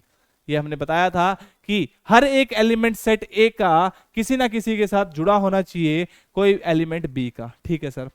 और दूसरा क्या बोला हुआ है कि a comma b belongs to f, देखो ये दूसरे वे से डेफिनेशन लिखी हुई है कि अगर a comma b belongs to f है, फंक्शंस को बिलोंग करता है, and b a comma c भी फंक्शन को बिलोंग करता है, तो ये तभी हो सकता है जब b और c दोनों बराबर हो। एक तरह से ये क्या कह रहे हैं कि फंक्शन जब a से b डिफाइंड है तो a का एलिमेंट किसी एक के साथ ही जुड़ सकता है। सिंपल डेफिनेशन, सिंपल देशी भाषा में ये बोल सकते हैं, ठीक है सर। चलिए तो ऑब्वियस बात है, b is called as the image under f and a is called as the pre image. अगर आपने पिछला वीडियो नहीं देखा है तो प्लीज देख लीजिए, वहां पे हमने समझाया था फंक्शन कैसे डिफाइंड होता है। यहां से यहां जो एरो जा रहा है ये फंक्शन f हो गया आपका बेटा, यहां से यहां जो फंक्शन जा रहा है वो इंडिविजुअली अटैच होना चाहिए। अरे सर इंडिविजुअली कहां कर रहे हो आप, अरे इंडिविजुअली ही है, ये एक फंक्शन f हो गया, ठीक है सर। अब ऐसा फंक्शन क्यों पढ़ा रहे हो सर, जो आपने पढ़ा रखे हैं, लेकिन फंक्शन की कुछ चीजें छोटी छोटी चीजें हमने बताई नहीं थी। तो देखिए ध्यान से, जब भी आप लिखते हो जैसे g is a function from a to b, ऐसे जब फंक्शन लिखते हो आप, तो जो ये a है ये कहलाता है डोमेन। क्या कहलाता है बेटा, डोमेन ऑफ f। ये जो b है ये कहलाता है कोडोमेन, ये कहलाता है कोडोमेन। और जो b a comma b belongs to f, a comma b belongs to this function g, then set of all the values of b is called as range of b, range of b or range of g, function g की range क्या होगी कि जो आपके पास ordered pairs आ रहे हैं उसमें b की वैल्यूज को इकट्ठा कर लीजिए, तब आपको क्या कहलाएगा, ये रेंज कहलाएगा। किसकी? g फंक्शन की। इसी को हम रेंज, डोमेन, कोडोमेन और रेंज के नाम से जानते हैं। लेकिन सर क्या हम हमेशा ऐसे ही सॉल्व करते हैं? नहीं, आपको ऐसे सॉल्व नहीं करना है। ये तो आपकी डेफिनेशन है, सॉल्व करने के तरीके अलग होते हैं। सर कितने टफ क्वेश्चन आते हैं रेंज के? रेंज के बहुत ही इजी क्वेश्चंस पूछे जाते हैं। अगर आपके रेंज टफ पूछनी है तो वो रेंज को ट्रिग्नोमेट्री के साथ मर्ज करके हल्का फुल्का टफ कर सकते हैं। अदरवाइज प्योरली फंक्शन की बात करेंगे तो बहुत इजी फंक्शन पूछेंगे। चलिए आगे बढ़ते हैं सर। एक्सपोनेंशियल फंक्शन की बात हम कर चुके हैं बेटा। a to the power x y is equal to a to the power x जो फंक्शन होता है वो एक्सपोनेंशियल फंक्शन कहलाते हैं। ये लोगैरिथमिक फंक्शन का इनवर्स होता है और कुछ नहीं होता। क्या होता है? इनवर्स होता है और कुछ नहीं होता है। इनवर्स का मतलब क्या हुआ? अभी देखो, जब मैं 1 on 2 करवाऊंगा, मैनी 1 करवाऊंगा, तब आपको समझ में आए। इनवर्स को भी समझा दूंगा साथ ही, ठीक है sir. Inverse of exponential function, inverse के ऊपर आज तक क्वेश्चन मतलब ऐसा तो नहीं पूछा गया है। कोई छोटा मोटा रिलेशन के इनवर्स पे भले ही पूछ लिया, अदरवाइज कभी भी इनवर्स के ऊपर क्वेश्चन एज सच फंक्शंस में बहुत कम, बहुत रेयर पूछे गए हैं, ठीक है। तो इसलिए हम ज्यादा जो रेलेवेंट चीजें हैं वो पढ़िए कम टाइम में। बाई चांस एक क्वेश्चन आ भी गया तो बहुत कम जनता उसको सॉल्व कर पाएगी। आप लोग भी मतलब उसको छोड़ सकते हो, कोई दिक्कत नहीं है। लेकिन इसी दौरान इतने महीनों में ही आप बहुत ज्यादा क्वेश्चन अटेम्प्ट कर पाओगे अगर आप रेलेवेंट चीजें पढ़ रहे हो। पढ़ाने में फंक्शन को बेटा 1.5 महीने तक पढ़ा सकता हूं मैं, 1.5 महीने रेगुलरली पढ़ा सकता हूं। सोच लो कितने घंटे क्लासेस हो सकती है फंक्शन की। फंक्शन इतना बड़ा टॉपिक है, 11th में भी है, 12th में भी है। लेकिन इसमें मैं यहाँ पे कैसे सर एक क्लास में कैसे पढ़ा रहा हूँ? रेलेवेंट चीजें पढ़ा रहा हूँ बेटा आपको। आप पेपर उठा के देखिए, फंक्शन के क्वेश्चन कितने मिलेंगे आपको? जो मिलेंगे वो हम कवर कर चुके होंगे, ठीक है ना। चलिए आगे बढ़ते हैं बेटा, आगे बढ़ते हैं। Absolute value function. Absolute value function क्या होता है? मॉडुलस फंक्शन होता है। मॉडुलस फंक्शन होता है, क्या होता है बेटा? मॉडुलस फंक्शन होता है। देखिए ध्यान से, मॉडुलस फंक्शन होता है। ये मॉडुलस फंक्शन क्या होता है सर? एब्सोल्यूट वैल्यू फंक्शन होता है। बहुत बढ़िया, आगे बढ़ते हैं सर, है ना। ऐसी बात कि सर एब्सोल्यूट वैल्यू फंक्शन क्या होता है? Mod function. मॉडुलस फंक्शन क्या होता है? Absolute value function. अरे भैया चलो आगे। अरे नहीं दोस्तों, देखो ध्यान से। Absolute value as the name suggest कि इसकी वैल्यू हमेशा क्या होती है? नॉन नेगेटिव होती है सर। नॉन नेगेटिव का मतलब it is always greater than equal to 0। मतलब नॉन नेगेटिव मतलब कभी भी नेगेटिव नहीं होती। अब अगर आपको दिया जाए तो y is equal to mod x से ये डिफाइन होता है। इनपुट कुछ भी हो, फंक्शन क्या है? मशीन है। इसको ये मशीन क्या कर रही है आपकी? यहां पे देखो ध्यान से, ये मशीन जो है इस पे नाम लिख दिया कि मॉडुलस मशीन है जी। ये मॉडुलस वाली मशीन है। ये कुछ इनपुट आ रहा है यहां से सर, इनपुट आ रहा है। इनपुट कैसा आ रहा है? x आ रहा है। आउटपुट जो आ रहा है सर, आउटपुट कैसा जा रहा है इसका? आउटपुट सर ऐसा आ रहा है कि absolute value, non negative values आ रही है सर, नॉन नेगेटिव वैल्यू। तो ये क्या कर रहा है? ये क्या कर रहा है बेटा? समझने की कोशिश करिए। इसके अंदर एक कोई पॉजिटिव वैल्यू पुट की हमने। जैसे मान लो 3 पुट किया तो y is equal to modulus of 3 कितना आ जाएगा? 3 आ जाएगा। 3 पुट किया एज इट इज, जाने दिया, मशीन ने कुछ नहीं कहा क्योंकि आप क्या हो? नॉन नेगेटिव वैल्यू हो, कोई दिक्कत नहीं है। मैंने 0 पुट किया, मॉडुलस ऑफ 0 कितना आ गया? 0 आ गया। जब डंडे पड़े साइड में तो ये क्या हो गया? साइन। अच्छा चलो ठीक है। x की वैल्यू जब नेगेटिव पुट की यहां पे तो क्या हो गया? साइड में डंडे पड़े और अंदर जो फंक्शन के अंदर काम किया मशीन ने रिएक्ट किया और इसकी वैल्यू बना दी 3। इसकी वैल्यू क्या बना दी? 3। कि इनपुट अगर नेगेटिव है तो कोरस्पॉन्डिंगली उतना ही पॉजिटिव आउटपुट आ जाएगा। तो y will be equal to 3 if input is -3। If input is -3। समझने की कोशिश करिए, ये बड़ा प्यारा सा चीज है। यहाँ पे क्वेश्चन जैसे ना पूछा जाता है तो कैसे पूछ लेंगे? आपसे पूछ लेंगे कि mod of x is equal to 3, तो x की वैल्यू कैसी आएगी? ऐसा इतना सिंपल क्वेश्चन नहीं पूछेंगे, लेकिन मैं आपसे पूछ रहा हूं तो x कितना आएगा? आपको यहाँ पे x +-3 लिखना पड़ेगा। x क्या लिखना पड़ेगा? +-3 लिखना पड़ेगा। लेकिन अगर आपको ऐसे बोल दें कि x इक्वल टू -3 तो मॉडुलस ऑफ x कितना होगा? तब आप बोलोगे 3। तब आप बोलोगे 3। यही तो कहानी है। तो ये एब्सोल्यूट वैल्यू फंक्शन करता क्या है कि ये कोई भी इनपुट आ रहा है उसको नॉन नेगेटिव वैल्यू डाल देगा, corresponding non negative value answer आ जाएगा। ये जो नॉन नेगेटिव वैल्यू आएगी ये रेंज कहलाएगी, और ये इनपुट क्या कहलाएगा, डोमेन कहलाएगा। ठीक है सर। अब इसको अगर हमने डिफाइन करना है, इसको हम पीस वाइज फंक्शन भी बोल देते हैं। पीस वाइज फंक्शन कैसे डिफाइन करते हैं, ये पीसेस में डिफाइन कर लेते हैं कि ये सर x होगा जब x greater than equal to 0 हो, और ये माइनस x होगा सर जब x लेस देन 0 हो। सोच के देखिए, जब आपने -3 पुट किया, ये -3 पुट किया, डायरेक्टली 3 लिखा है, ये कैसे आ रहा होगा, माइनस ऑफ -3, तब ये 3 आ रहा होगा।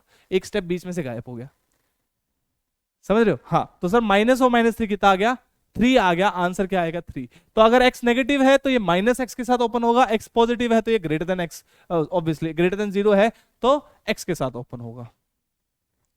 अब आप यहां से देखो रेंज भी सोच सकते हो, इसकी रेंज भी आप यहां से सोच सकते हो। रेंज अगर सोच के देखो तो आपने देखा कि इनपुट तो कोई भी रियल नंबर आ सकता है, कोई दिक्कत नहीं है यहाँ पे। तो इनपुट रियल नंबर आ रहा है तो domain all the real values होगी। रेंज क्या हो रही है, नॉन नेगेटिव वैल्यूज हो रही है, 0 से इंफिनिटी तक जा रही है। समझ रहे हो कि 0 पुट किया तो 0, उसके अलावा कुछ भी पुट करो, नेगेटिव पुट करोगे तो भी पॉजिटिव आंसर। तो 0 से इंफिनिटी इसकी क्या हो जाएगी, रेंज हो जाएगी। ठीक है सर, आगे बढ़ते हैं बेटा। नेक्स्ट देखिएगा ध्यान से, ग्रेटेस्ट इंटीजर फंक्शन। ये फंक्शन क्या कहता है, ग्रेटेस्ट इंटीजर फंक्शन है, ये क्या कहता है कि एक मशीन, वही वापस से मशीन से समझा रहा हूं, है ना, नहीं समझना कोई दिक्कत नहीं है, मशीन से ना समझा के नए वैसे समझाते हैं।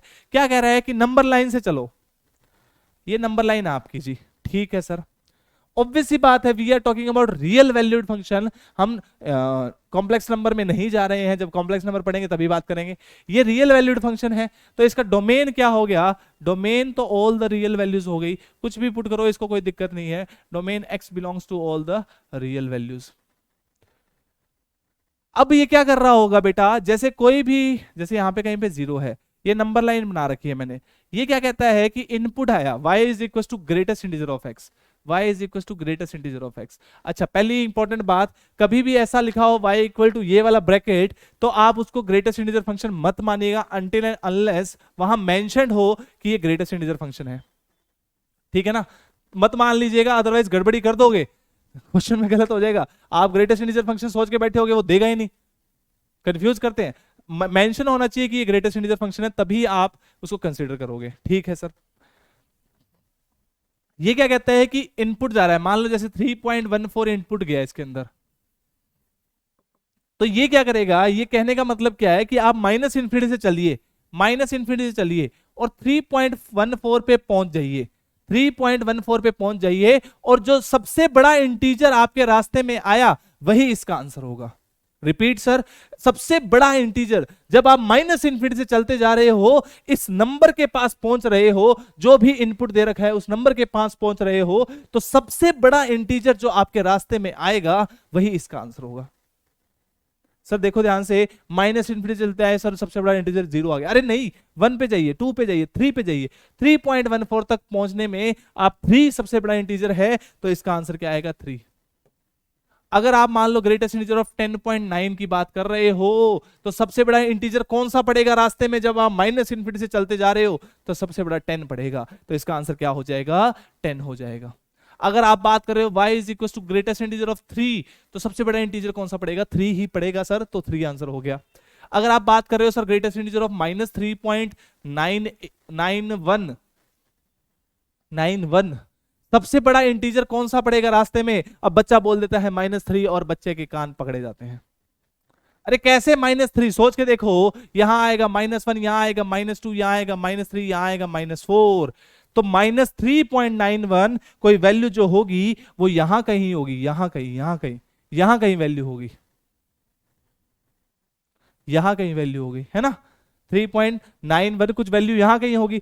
जब माइनस इन्फिनिटी से चलते आ रहे हैं, तो सबसे बड़ा इंटीजर कौन सा पड़ा रास्ते में, सर रास्ते में पड़ा -4, और इसका आंसर क्या होगा, -4। इसको कहते हैं ग्रेटेस्ट इंटीजर फंक्शन। ठीक है sir, y is equal to greatest integer of x। Domain क्या आ गया सर, डोमेन आपने निकाला x belongs to real number, और रेंज क्या निकाली सर? रेंज आपने निकाल दी x belongs to i integers, x belongs to i integer. एक क्वेश्चन था पिछले क्लास में, वो n equal to natural number, natural number था कि कुछ, हाँ नेचुरल नंबर कंसिडर कर लेना, ठीक है। तो y is equal to x belongs to integer आ गया, y equal to greatest integer of x। आपको रेंज क्या मिल रही है? All the integral values. और डोमेन क्या मिल रहा है? All the real values. ऐसे आपको क्वेश्चन को जब आप फंक्शंस पढ़ रहे हो तो आपको रेंज डोमेन का ध्यान रखना पड़ेगा।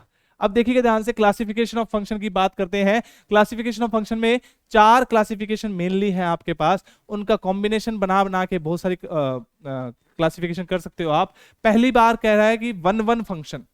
वन वन फंक्शन का मतलब क्या होता है समझिए। जैसे हम फंक्शन जब भी डिफाइन करते थे तो हमने कहा सेट ए है, ये सेट बी है, ए बी। अगर मान लो यहाँ पे कोई 3 इनपुट है या 4 इनपुट है लेट अस अज्यूम, और यहाँ पे कुछ 1 2 3 ऐसे लिखा हुआ है, ये इससे रिलेट हो गया लेट अस अज्यूम, ये इससे रिलेट हो गया, ये इससे रिलेट हो गया, ये किसी ना किसी तो रिलेट होगा ना। जैसे ही ये किसी ना किसी के साथ रिलेट हुआ, ये जो 3 है ये 2 लोगों से रिलेट हो गया, ये फंक्शन वन वन ना होके ये मैनी वन फंक्शन हो गया। क्या हो गया? Many one.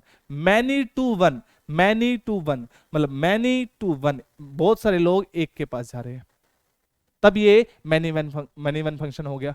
One one function क्या होता है? 1 to 1 मतलब हर एक बंदा एक बंदे के पास ही जाना चाहिए, मतलब इमेज और प्री इमेज दोनों के रिस्पेक्ट में यूनिक होना चाहिए। ये सेट ए है, ये सेट बी है,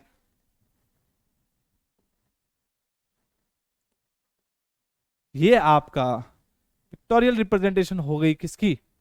वन वन की। ये फंक्शन क्या होगा? One one. क्या सर यहाँ पे कोई खाली पड़ा रह सकता है? हाँ पड़ा रहे तो मुझे कोई दिक्कत नहीं है, ये वन वन फंक्शन हो जाएगा बस।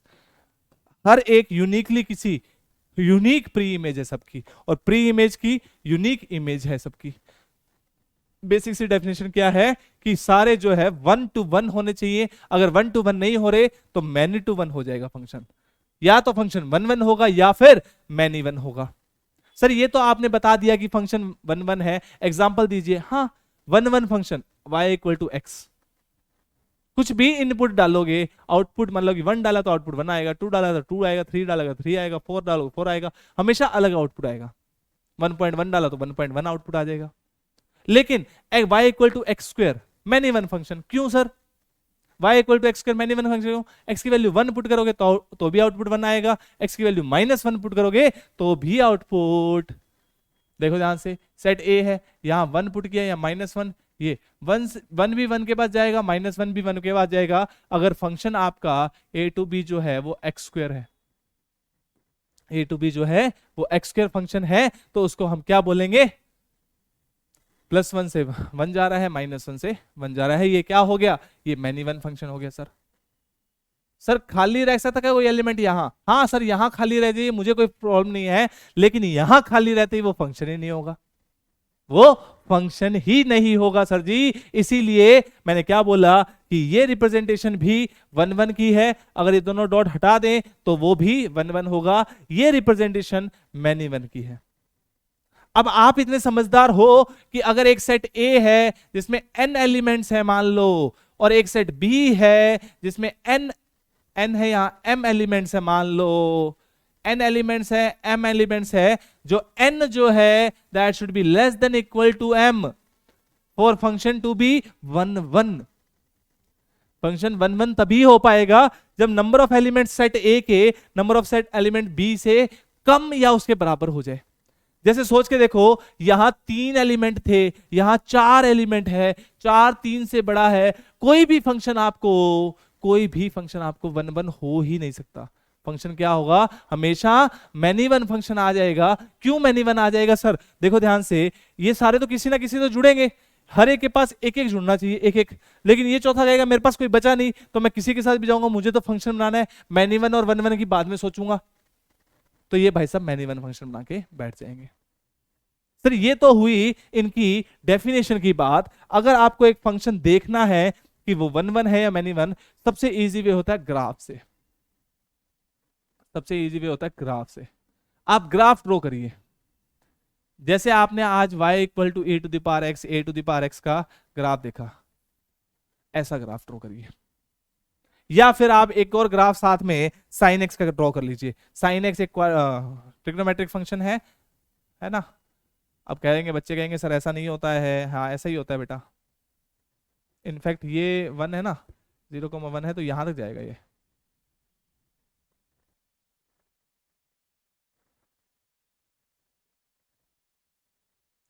ऐसे जाएगा फंक्शन है ना।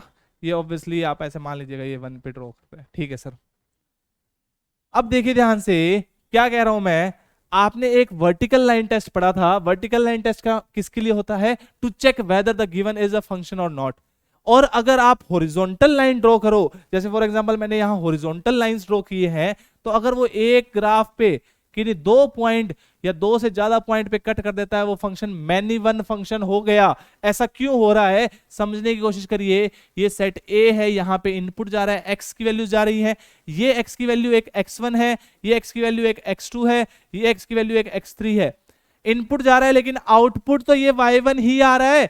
ये x1 भी जाके y1 से अटैच हो रहा है, ये x2 भी जाके y1 से अटैच हो रहा है, ये x3 भी जाके y1 से अटैच हो रहा है। बहुत सारी फंक्शंस एक ही पॉइंट पे जाके अटैच हो रहे हैं। फंक्शन क्या हो गया? फंक्शन मैनी वन हो गया। लेकिन जैसे ही आपने इसके ऊपर ग्रीन लाइंस ड्रॉ की, इसके ऊपर ग्रीन लाइंस ड्रॉ की, आपने देखा कि ये हमेशा सिर्फ एक पॉइंट पर ही कट कर रहा है। ये फंक्शन वन वन फंक्शन हो गया। ये फंक्शन कौन सा हो गया? वन वन हो गया। क्यों सर वन वन कैसे हो गया? देखो ध्यान से, अगर इनपुट एक जा रहा है तो कोरस्पॉन्डिंगली आउटपुट एक आ रहा है, दूसरा इनपुट दूसरा आउटपुट, तीसरा इनपुट तीसरा आउटपुट। कभी भी एक आउटपुट जो है वो एक सॉरी एक 2 या 2 से ज्यादा इनपुट के लिए नहीं आ रहा, तो ये हमेशा क्या होगा? वन वन फंक्शन होगा। तो क्या कहना मतलब क्या हुआ? वर्टिकल लाइन टेस्ट कहते हैं बेटा इसको, सॉरी हॉरिजॉन्टल लाइन टेस्ट कहते हैं इसको। Horizontal line test, horizontal line test क्या कहलाता है? क्या कहता है कि अगर कोई फंक्शन है उसको वन वन या मैनी वन चेक करना है तो उसका ग्राफ ड्रॉ करिए और हॉरिजॉन्टल लाइंस ड्रॉ कर दीजिए। जैसे ही आपको पता लगता है कि वहां पे जो हॉरिजॉन्टल लाइंस हैं वो एक से ज्यादा वैल्यू पे अगर कट कर गई तो वो तो हो गया मैनी वन भैया। और अगर एक ही पॉइंट पे कट की तो वो बोलेगा मैं हूं वन वन। क्योंकि हम यूनिक दोस्ती रखते हैं और जिससे हम दोस्ती रखते हैं हम उसके बेस्ट फ्रेंड है और वो हमारा बेस्ट फ्रेंड है। समझ रहे हो? वन वन क्या बोलता है? हमारा बेस्ट फ्रेंड ये है। ये क्या बोलता है? हमारा बेस्ट फ्रेंड ये है। दोनों कंडीशन होती है तभी वन वन होता है। ठीक है सर, आगे बढ़ते हैं। ये हॉरिजॉन्टल लाइन टेस्ट कहलाता है बेटा वन वन चेक करने के लिए। ठीक है सर। अब function which is entirely increasing और decreasing throughout it domain, तो वो वन वन होगा। जैसे आपने देखा a to the power x का function, a to the power x का फंक्शन है ना, वो सारे या तो डिक्रीजिंग है या सॉरी या तो डिक्रीजिंग है या इंक्रीजिंग है, तो फंक्शन क्या होंगे? वो क्या होंगे फंक्शन? वो फंक्शन हमेशा वन वन होंगे। लेकिन कोई ऐसा फंक्शन जो इंक्रीजिंग भी है डिक्रीजिंग की भी है, वो फंक्शन क्या होगा? Many one function. Simple. This can be checked by vertical line test, but अरे if any line parallel to x axis this is called as horizontal line test. बेटा इसको चेंज कर लीजिएगा। ठीक है, यहां पे क्या लिखा हुआ है? Horizontal line test. देख लेते हैं एक बार।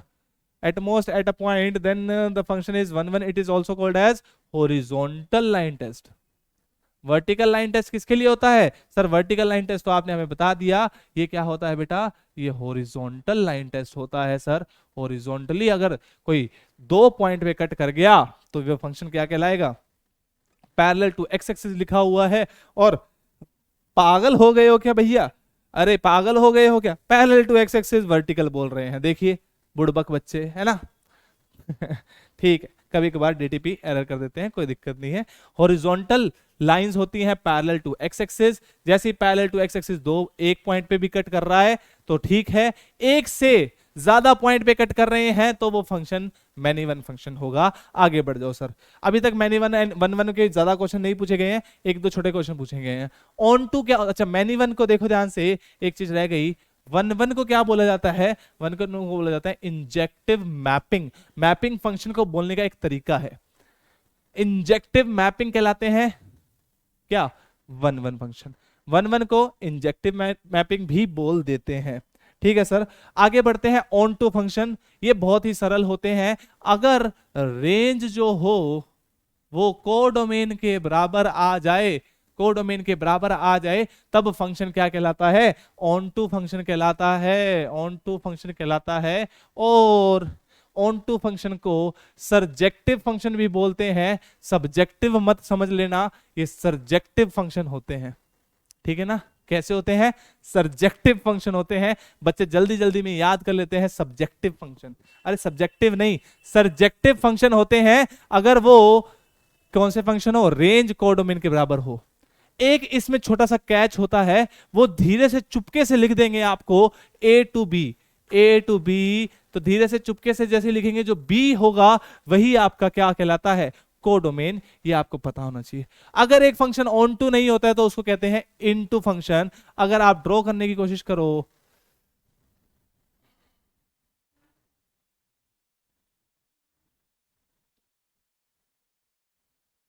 ये फंक्शन जो है, ये फंक्शन क्या है सर? One one function. अरे वन वन की दुनिया से बाहर भी आओ, ये फंक्शन वन वन तो है ही है, ये फंक्शन आपका ऑन टू फंक्शन भी है, क्योंकि यहां पे बी के सारे एलिमेंट्स किसी ना किसी के साथ अटैच्ड हैं। तो बी के सारे एलिमेंट्स ही रेंज का पार्ट आएंगे, बी में कोई खाली एलिमेंट नहीं है। जैसे ही आपने यहां पे एक और एलिमेंट बना दिए तो ये एलिमेंट खाली रह गए। Range is not equal to codomain. Range में ये 4 एलिमेंट आएंगे, कोडोमेन में 6 एलिमेंट आएंगे। Range is not equal to codomain, ये फंक्शन इनटू हो गया। और जैसे ये रिमूव किए, ये फंक्शन वापस से क्या हो गया? ऑन टू हो गया, है ना? ये ऑन टू भी है और ये वन वन फंक्शन भी है। तो इसको हम बोल देते हैं, ऑन टू फंक्शन को बोलते हैं सरजेक्टिव, इनटू को बोलते हैं इंजेक्टिव। और अगर दोनों हो, ये दोनों भाई साहब प्रेजेंट हो, तो इन भाइयों का अलग नाम ले देते हैं। इसको बोल देते हैं हम बाइजेक्टिव फंक्शन। क्या बोलते हैं बेटा? Bijective function. एक ऐसा फंक्शन जिसमें रेंज इक्वल टू कोडोमेन हो और वो one one that is injective भी हो, तब उसको हम बोल देते हैं बाइजेक्टिव फंक्शन। तो बेसिकली आपको मैंने 7 नाम तैयार करवा दिए हैं। One one, many one. One one का नाम इंजेक्टिव मैपिंग, और फिर आता है onto, into. One one, many one, onto, into, दोनों अलग अलग क्लासिफिकेशन है। 4 क्लासिफिकेशन ये हो गई। इंजेक्टिव मैपिंग वन वन वाली, सरजेक्टिव मैपिंग ऑन टू वाली। दोनों इंजेक्टिव और सरजेक्टिव दोनों हो तो उसको हम बोल देते हैं बाइजेक्टिव फंक्शन। चलिए आगे बढ़ते हैं दोस्तों, कंपोजिट फंक्शन की बात करते हैं। कंपोजिट फंक्शन क्या है? कुछ भी नहीं, सिंपल सा है बेटा। देखिए ध्यान से, ए बी और ये कौन सा है? एक्स वाई जेड लिख लो। चलो, एक्स वाई और ये जेड। क्या बोल रहा है? एक फंक्शन है y टू z, एक फंक्शन मान लिया y टू z f दे रखा है बेटा, और x टू y एक फंक्शन दे रखा है g। तो देखिएगा ध्यान से, ये g के अंदर इनपुट गया x, आउटपुट आया gx, जो कि क्या है? y है। ठीक है सर। अब f के अंदर इनपुट क्या गया? y की वैल्यूज इनपुट गई, तो क्या आ गया आपके पास? f के अंदर इनपुट गया y, और y क्या है? gx है। तो f के अंदर इनपुट क्या कहलाएगा बेटा? f के अंदर इनपुट गया gx, और आउटपुट क्या आया? f of gx। इसी को हम क्या बोल रहे हैं? इसी को हम बोल रहे हैं composite function. f of g of x को हम क्या बोल रहे हैं? Composite function. देखो, x इनपुट गया, आउटपुट आया, देखो g की वजह से आउटपुट आया gx।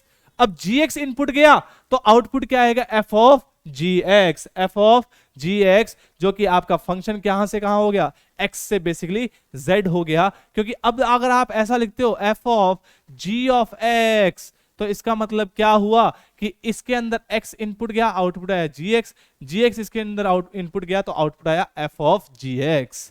ठीक है सर। तो ये x से z एक फंक्शन हो गया जिसको हम बोल रहे हैं कंपोजिट फंक्शन। ये देखने में समझने में थोड़ा टफ होता है, क्वेश्चन बहुत इजी आते हैं इसके। आज अभी थोड़ी देर में क्वेश्चन करेंगे। क्लास आपकी एक्स्ट्रा थोड़ी सी चलेगी क्योंकि आपको पता है मैथ्स का सिलेबस। आज तो आपकी एक क्लास भी कम थी तो कोई दिक्कत नहीं है, चलो कर सकते हैं सर। ठीक है सर, आगे बढ़ते हैं। नेक्स्ट देखते हैं ध्यान से, प्रॉपर्टीज ऑफ कंपोजिट फंक्शन। हमेशा याद रखिएगा कि प्रॉपर्टीज ऑफ कंपोजिट फंक्शन में g of f is not equal to f of g। अब इसको आप ऐसा मत बोलिएगा कि gof is not equal to fog, है ना बच्चे होते हैं मासूम से होते हैं, वो बोल देते हैं गॉफ फॉग के बराबर नहीं होते सर। अरे g of f x is not equal to f of g of x, ठीक है ना, ऐसे बोलिए आप। और उसके बाद ये एसोसिएटिव प्रॉपर्टीज को शो करता है कि f of g of x equal to g of f of x, या sorry f of g of x h. क्या है ये? तीन फंक्शन का कंपोजिशन है कि f के अंदर इनपुट जा रहा है g के अंदर इनपुट जा रहा है h, तो f of g of h है ये। This is generally equal to f of g, that is उसके अंदर इनपुट h आ रहा है, एक ही बात है। और अगर हम बात करें कि अगर दो बाइजेक्टिव फंक्शन है, बाइजेक्टिव कौन से sir? 1 1 and onto function, injective and surjective function, तब ये फंक्शन क्या कहलाएगा? तब ये फंक्शन क्या कहलाएगा? वो बाइजेक्शन ही होगा। अगर दो बाइजेक्शन का एक अगर कंपोजिशन हो रहा है तो वो बाइजेक्शन ही आएगा। जल्दी से अब क्वेश्चंस आने वाले हैं, बस छोटी सी चीजें और बची है, छोटी छोटी चीजें, और एक बहुत इंपॉर्टेंट चीज बची है, वो क्या है अभी बता दूंगा। ऑड इवन फंक्शन बहुत इंपॉर्टेंट है। Odd even function, odd even function क्या कहता है?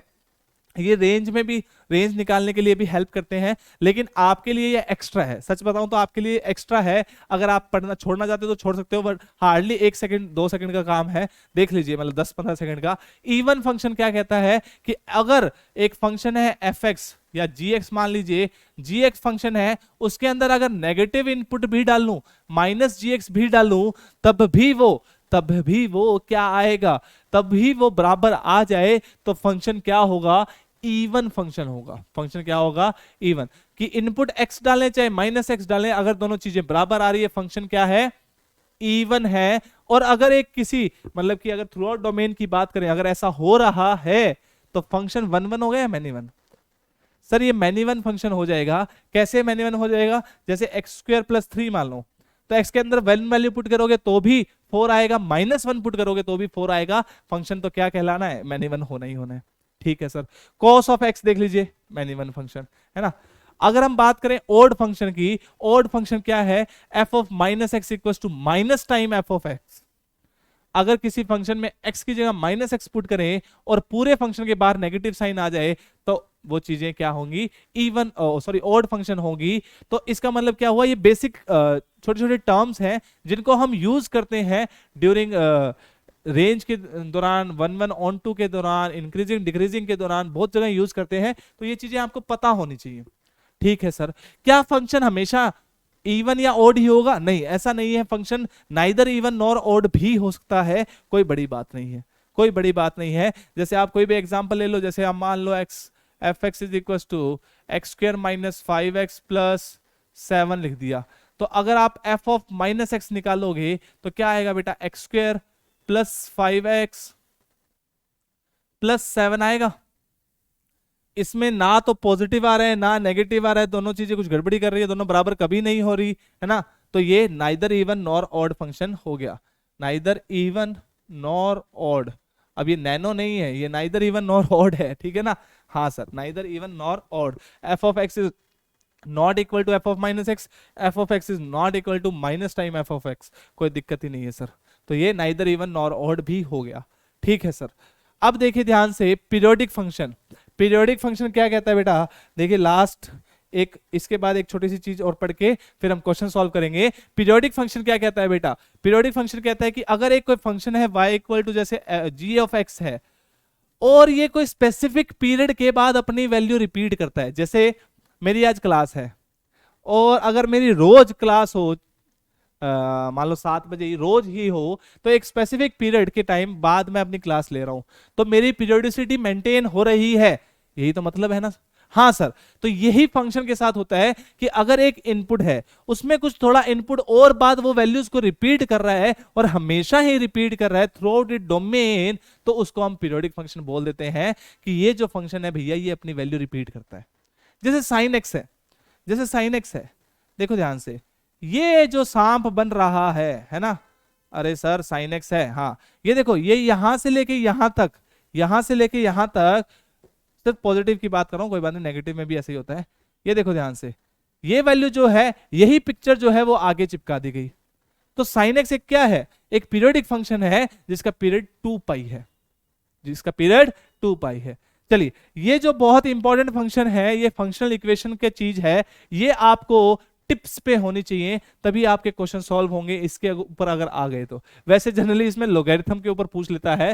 देखो अब आप रिलेट कर पाओगे, जो हर चीजें आप पढ़ के आए हो ना, वो आप रिलेट कर पाओगे। कैसे कैसे रिलेट कर पाओगे, समझने की कोशिश करिए। आज आपने लोगैरिथम फंक्शन पढ़ा, हाँ सर पढ़ा, उसमें हमने एक प्रॉपर्टी पढ़ी sir, log m into n base में a is equal to log m base a plus log n base a। हाँ सर पढ़ी प्रॉपर्टी, बहुत अच्छी बात थी सर, आपने पढ़ाई। अच्छा एम एन की जगह एक्स वाई लिख दो, तो sir log x base x y base a is equal to log x base a plus log y base a। बिल्कुल सही बात है सर, बिल्कुल सत्य वचन है सर, ये तो कोई दिक्कत ही नहीं है यहाँ पे, ये ऐसा हो रहा है सर, बिल्कुल हो रहा है। अब देखिए ध्यान से, मैं क्या कह रहा हूं कि अगर x और y इंडिपेंडेंट वेरिएबल्स हैं, मान लो x और y इंडिपेंडेंट वेरिएबल्स हैं सर जी, तो क्या हो रहा है, अगर f of x y equal to f x plus f y है, तो एफ एक्स क्या है, लोगैरिथमिक फंक्शन है, उसके अलावा या वो जीरो है, अदरवाइज कभी पॉसिबल नहीं है। ये फंक्शनल इक्वेशन है बेटा। ये रिजल्ट आपको पता होनी चाहिए कि अगर f of x y equal to f x plus f y है, तो एफ एक्स क्या हो सकता है, लोगैरिथमिक फंक्शन हो सकता है, या फिर जीरो ही होगा, तभी ट्रू होगा, तभी ट्रू होगा। अगर f of x y f x into f y है, तो एफ एक्स क्या होगा, x की पावर n टाइप का फंक्शन ही होगा, अदरवाइज तो नहीं होगा, अदरवाइज तो कुछ गड़बड़ी है ना। आप समझने की कोशिश करिए, एफ ऑफ एक्स स्क्वायर को आप f of x into f of मतलब y x into x square बन जाएगा, एक्स की पावर n टाइप का फंक्शन ही होगा। F of x plus y equal to f x into f y होगा, तो ये कब ट्रू है, जब ये एक्सपोनेंशियल फंक्शन टाइप का होगा, a की पावर के एक्स टाइप का होगा। ये चीजें आपको टिप्स में होनी चाहिए, आप वेरीफाई तो खुद ही कर सकते हो, आप वेरीफाई तो खुद कर सकते हो। F of x plus y अगर f x plus f y होगा, तो ये तो सर सस्ता सा फंक्शन है, ये तो कोई लीनियर फंक्शन लिखा हुआ है, के टाइम एक्स लिखा हुआ है, 3x 4x 5x में ट्रू हो जाएगा सर, ये बिल्कुल सही बात है। तो ये चार चीजें आपको पता होनी चाहिए कि f x y f of x y plus में है, मल्टीप्लीकेशन में है, f x plus y multiplication plus में है, तो ये कौन से फंक्शन के लिए ट्रू हो रहा है, लोगैरिथमिक फंक्शन है या जीरो हो रहा है। सर आप x की पावर n की टाइप के फंक्शन की बात कर रहे हो, या फिर exponential function a to the power के एक्स की बात कर रहे हो, या फिर आप कोई लीनियर फंक्शन की बात कर रहे हो। चलिए स्टार्ट करते हैं क्वेश्चन का डिस्कशन आज। देखिए ध्यान से, direction for question 1 and 2, f x दे रखा है, ये जी एक्स दे रखा है, ये एच एक्स दे रखा है, ये है what is the value of root pi by 2 f of g h of g of x. देखो एच एक्स लिखा हुआ है एल एन एक्स, ठीक है, ये आ गया आपका यहां पे, जी क्या है 10x, तो इसका इनपुट हो गया 10, और gx का इनपुट क्या है fx, तो ये लिखा हुआ है ln of tan of x square, ये h of g of x fx लिखा हुआ है। अगर इसको आप समझने की कोशिश करो तो h of g of fx लिखा हुआ है, तो जहां जहां g में x था वहां वहां fx पुट कर दीजिए, करके देखते हैं sir. h of g of fx, x जहां जहां था वहां वहां हमने fx पुट कर दिया, fx क्या है सर x स्क्वायर, तो ये कितना आ जाएगा sir, g of fx put करना है, जहां जहां g में x था वहां वहां fx पुट कर दो, तो tan ऑफ fx क्या है सर x स्क्वायर है, तो ये x स्क्वायर आ गया। h के अंदर h क्या है, ln ऑफ x था, जहां जहां x है वहां वहां tan of x square put कर दो, तो क्या आ रहा है sir ln of tan of x square.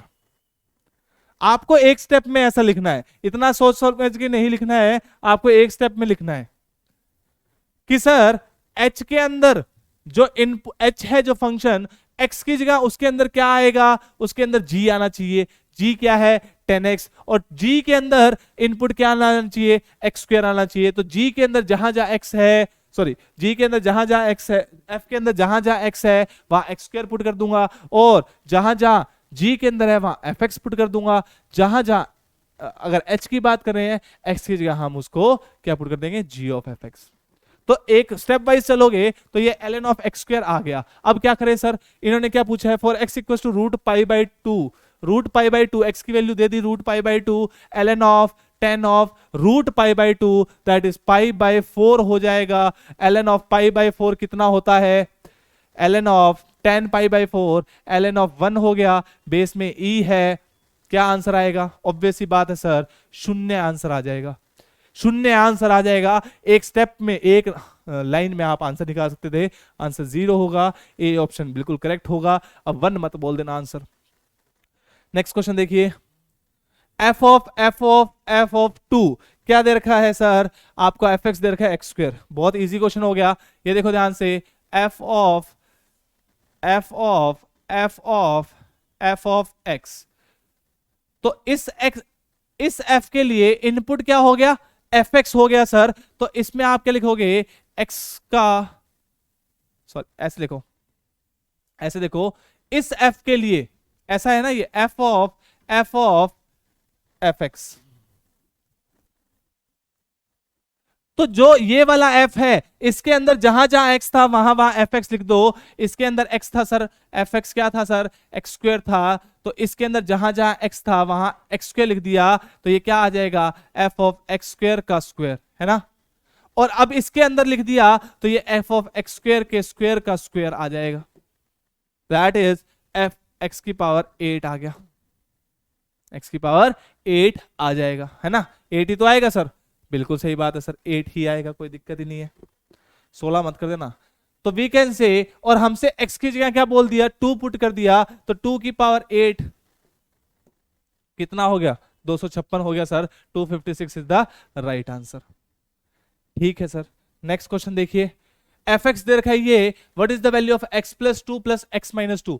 जहां जहां एफ एक्स में x है वहां वहां x प्लस 2 से रिप्लेस करो। तो अगर मुझे f ऑफ x प्लस 2 निकालना है तो जहां जहां x था वहां वहां x प्लस 2 रिप्लेस कर रहा हूं सर मैं, और मेरा आंसर ये आ रहा है सर। ठीक है, f ऑफ x माइनस 2 की बात करें तो जहां जहां एफ एक्स में x था वहां वहां x माइनस 2 है ना, हाँ, x minus 2 minus of x minus 2 का होल स्क्वायर, और इन दोनों का एडिशन पूछा है सर, आंसर निकाल देते हैं। एट x इक्वल टू 0 भी पूछा है, वो लास्ट में पुट कर देंगे। देखो अभी पुट कर लो, कैलकुलेशन क्यों बढ़ानी, ये एफ एक्स प्लस 2 है, ये एफ ऑफ x माइनस 2 है, तो आप इसको ऑड इवन फंक्शन भी देख सकते हो। हाँ देखते हैं, देखो अभी समझ में आएगा, देखो ध्यान से कैसे। 0 पुट कर दो, एट x इक्वल टू 0 पूछा है, तो जहां जहां x है वहां वहां 0 पुट कर दिया। आंसर क्या है? ट्वाइस ऑफ 0 प्लस 2 माइनस 2 का स्क्वायर, और ये आ गया twice of 0 minus 2 plus, sorry minus 2 का स्क्वायर। अगर आप देखो यहां बीच में सर एक प्लस भी लिखा हुआ है, ये 4 माइनस 4, ये तो शून्य हो गया, है ना। ये -4 और ये भी -4, तो ये -8 हो गया। फाइनल आंसर कितना आ गया? -8।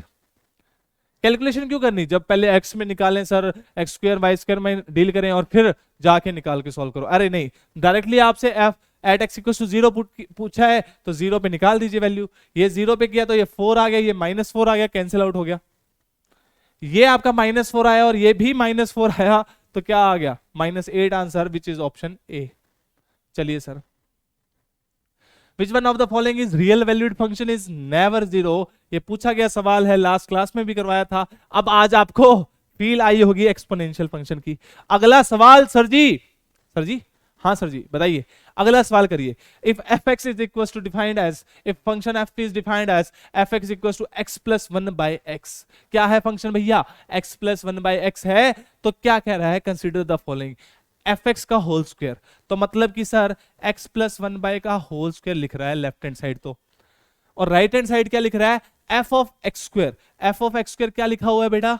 एफ ऑफ एक्स स्क्वायर क्या लिखा हुआ है? जहां जहां एक्स है वहां एक्स स्क्वायर पुट कर दो, तो x square plus 1 upon x square आया, और प्लस 2 लिखा हुआ है। क्या दोनों चीजें बराबर हैं क्या? बिल्कुल बराबर हैं सर। क्यों बराबर नहीं है सर? देखो ध्यान से, बराबर हैं, बिल्कुल हैं sir. Plus twice of x into 1 by x, ये इससे कैंसिल आउट हो गया। X square plus 1 upon x square plus 2 left hand side right hand side के बराबर है, तो वन स्टेटमेंट तो ट्रू है, वन तो ट्रू है, तो सर नाइदर 1 नाइदर 2 का ऑप्शन तो गायब हो गया। अब देखिए राइट हैंड साइड, देखिए एफ एक्स का होल क्यूब, मतलब ये बात कर रहा है सर x प्लस 1/x के होल क्यूब की राइट हैंड साइड क्या लिखा हुआ है, f x cube, that is x cube plus 1/x cube और plus 3 time x plus 1/x, a cube plus b cube plus 3ab, a plus b, बिल्कुल सही लिखा हुआ है सर, ये भी x cube plus 1/x cube plus 3 time x into 1/x, a plus b, यही चीज तो लिखी हुई है, ये इससे कैंसिल आउट हो रहा है, बस और कुछ नहीं लिखा हुआ, ये और कुछ नहीं लिखा हुआ, तो ये भी स्टेटमेंट ट्रू है, both 1 and 2 are correct answer, तो आंसर सी आपका बिल्कुल सत्य वचन होगा सर। अगला क्वेश्चन देखते हैं sir, what is range of the function, अब देखो आओ, range of the function f x equal to mod x upon x, ये चीज तो समझ में आ रही है कि एक्स कभी शून्य नहीं हो पाएगा सर जी, हाँ भाई बताइए दोस्तों, क्या जीरो हो पाएगा, नहीं जीरो नहीं हो पाएगा सर, क्यों नहीं हो पाएगा, डिनोमिनेटर में लिखा हुआ है और साइड में उन्होंने मेंशन भी कर दिया, कह रहे हैं कि मोरे बोले वाले बच्चे हैं उनके लिए हमने बता दिया है कि ये जीरो नहीं हो सकता, ठीक है भैया। तो अब देखिए ध्यान से, अब देखो मोड एक्स हमने पढ़ा था, mod x will be x greater than equal to zero, अगर एस sorry mod x will be equal to x if x is greater than equal to zero, या फिर minus x if x is less than zero. अब greater than zero की तो बात छोड़ देते हैं सर, सॉरी इक्वल टू की तो छोड़ देते हैं, सिर्फ ग्रेटर देन जीरो की बात करते हैं या फिर लेस देन जीरो की बात करते हैं सर, ये ग्रेटर देन जीरो हो गया या फिर लेस देन जीरो, एक ही बात है सर। आप क्या बात कर रहे हो, upon mode x, upon x लिखा हुआ है तो यहाँ पे अपॉन एक्स होगा, यहाँ पे भी अपॉन एक्स होगा, क्या फर्क पड़ेगा सर, कोई फर्क नहीं पड़ने वाला, क्योंकि आपने तो पीस वाइज फंक्शन, जो आपको फंक्शन दे रखा था ना, आपने फंक्शन मान लो एफ एक्स जो दे रखा था, आपने दे रखा था मोड एक्स अपॉन एक्स, आपने तो मोड एक्स को डिफाइन किया है कि आप एक्स ग्रेटर देन जीरो मान रहे हो या फिर एक्स लेस देन जीरो मान रहे हो, तो एक तो ये आ जाएगा सर एक्स अपॉन एक्स, कब, जब एक्स ग्रेटर देन जीरो हो, एक ही आ जाएगा माइनस एक्स अपॉन एक्स, कब, जब एक्स लेस देन जीरो हो, तो ये x से x कटेगा तो ये 1 दे देगा, ये x से x कटेगा तो ये -1 दे देगा, तो दो ही तो वैल्यू आई, दो ही तो वैल्यू आई, कौन कौन सी, एक 1 और एक -1, आंसर क्या आया, -1 2 -1 2 1 नहीं, -1, 1 आएगा, करली ब्रैकेट्स में लिखा हुआ है बेटा, आप समझ सकते हो। ये क्वेश्चन 2 बार पूछा गया आपसे, एक बार नहीं पूछा गया, 2 बार पूछा गया, देख लो, सेम उल्टा कर दिया बस। अरे तो उल्टा करने से क्या हो जाएगा भैया, y is equal to mod x है, x अपॉन मोड x है, तो ये x अपॉन x आएगा कब, जब x ग्रेटर देन जीरो होगा, और ये x अपॉन माइनस x आएगा कब, जब x लेस देन जीरो होगा। इक्वल टू जीरो पे तो फंक्शन डिफाइंड ही नहीं है, तो हम बात ही नहीं करेंगे। तो सर ये क्या आ गया, सर ये कैंसिल आउट हो गए, काटा पीटी मचाएंगे, काटा पीटी में जाते ये 1 हो गया, ये सर -1 हो गया। तो ऑप्शन क्या कह रहे हैं, नल सेट, नहीं, नल सेट में कुछ नहीं होता है, a set consisting of only one element, a set consisting of 2 elements, a set consisting of infinitely many elements, नहीं। तो रेंज ऑफ एफ क्या है, a set consisting of 2 elements which is -1, 1, कोई दिक्कत ही नहीं।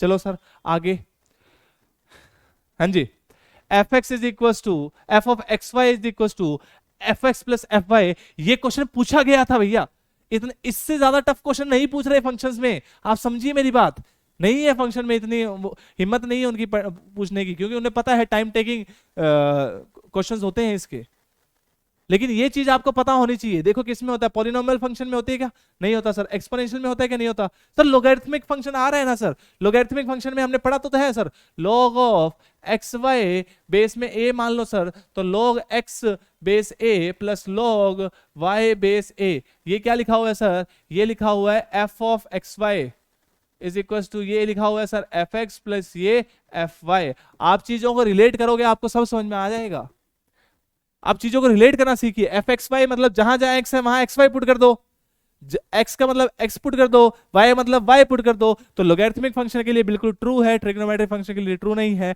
Answer d option. Next question, what is the range of the function x square plus 1 upon x square. ये question आप बहुत इजी क्वेश्चन है, ये देखो ध्यान से, x square plus 1 upon x square multiple way से सॉल्व कर सकते हैं, लेकिन आपको वहां पे सॉल्यूशन नहीं निकालना है, आपको क्या सोचना है, आप सोचिए क्या कभी y नेगेटिव हो सकता है क्या, ये बताओ, क्या कभी y नेगेटिव हो सकता है। देखो राइट हैंड साइड एक positive quantity, real valued function होते हैं सारे, ये रियल वैल्यूज के लिए डिफाइंड है, तो ये एक नॉन नेगेटिव, पॉजिटिव नहीं नॉन नेगेटिव, जीरो भी हो सकता है, तो ये जीरो हो सकता है सर, बिल्कुल सही बात है। क्या कभी नेगेटिव होगा? सोच के देखते हैं सर, ये पॉजिटिव रहेगा या जीरो रहेगा? ये पॉजिटिव है जीरो, ये तो पॉजिटिव है ही, तो पॉजिटिव अपॉन पॉजिटिव है सर, या जीरो अपॉन पॉजिटिव है सर? या तो वैल्यू जीरो रहेगी या वैल्यू पॉजिटिव रहेगी, नेगेटिव तो कभी नहीं हो सकता, ऑप्शन में भी नहीं है। अब आप सोच के देखो, x की कुछ भी वैल्यू पुट करो, x की कुछ भी वैल्यू पुट करो, न्यूमिनेटर जो होगा वो हमेशा छोटा होगा डिनोमिनेटर से। क्या मैं ऐसा बोल सकता हूं? Numerator will always be less than denominator. x की कोई भी वैल्यू पुट करो, कैसी भी वैल्यू पुट करो, 1 पुट कर दो, 2 पुट कर दो, 10 पुट कर दो, 0 पुट कर दो, इनफाइनाइट पुट कर दो, कुछ भी पुट कर दो, न्यूमिनेटर जो होगा वो हमेशा छोटा होगा डिनोमिनेटर से, क्योंकि डिनोमिनेटर में वही चीज लिखी हुई है लेकिन प्लस में 1 दे दिया गिफ्ट में कि लो भैया गिफ्ट रख लो आप +1। आप उनसे बड़े हो गए, एक छोटी क्वांटिटी को एक बड़ी क्वांटिटी से डिवाइड करते हैं, वैल्यू हमेशा 0 से 1 के बीच में आएगी। 0 से 1 के बीच में आएगी, आंसर सी मार्क कर दे। नहीं, 0 से 1 के बीच में आएगी, लेकिन जैसे ही x 0 हुआ, y भी 0 हो गया, तो 0 को भी इंक्लूड करना पड़ेगा, और 1 कभी नहीं पहुंच पाएगा, क्योंकि डिनोमिनेटर जो होगा हमेशा बड़ा रहेगा न्यूमिनेटर से, उसके बिल्कुल पास पहुंच जाएगा, टेंडिंग टू 1 हो जाएगी, लेकिन 1 कभी नहीं हो पाएगी सर। इसीलिए आंसर क्या आएगा? ओपन ब्रैकेट 1 आएगा, क्लोज ब्रैकेट 0 आएगा। ठीक है सर, तो आज के लिए पुनिया जी की तरफ से बहुत बहुत धन्यवाद। उम्मीद करते हैं आपने आज की क्लास में हर एक क्वेश्चन सॉल्व किया होगा। मिलते हैं अगले सेशन में। अच्छा, एक इंपॉर्टेंट बात बताइए, कौन सा चैप्टर पढ़ोगे? जो कमेंट करोगे वही चैप्टर पढ़ाऊंगा, जो कमेंट कर दोगे, जो मेजोरिटी कह रही होंगी। अदरवाइज फिर हम जैसा आपको जो हमारा पैटर्न है वही पढ़ाएंगे, और बीच में एक आधे दिन कुछ गड़बड़ी करने वाले हैं हम। भागोगे सर? नहीं नहीं नहीं नहीं नहीं, अरे बिल्कुल नहीं। एक्स्ट्रा दोगे सर? नहीं नहीं नहीं नहीं नहीं, एक्स्ट्रा भी अभी नहीं, टाइम आने पे एक्स्ट्रा भी आएगा। लेकिन क्या करने वाले हो फिर सर? क्या पता, यू नेवर नो। मिलते हैं अगले सेशन में, तब तक के लिए हंसते रहिए, मुस्कुराते रहिए, मस्त रहिए, व्यस्त रहिए, और प्लीज पढ़ाई करते रहें। पेपर अब ज्यादा दूर नहीं है। Please take care of yourself and of your family. Tata bye bye, take care, and practice sheet please कर लीजिएगा। Please bye bye, take care.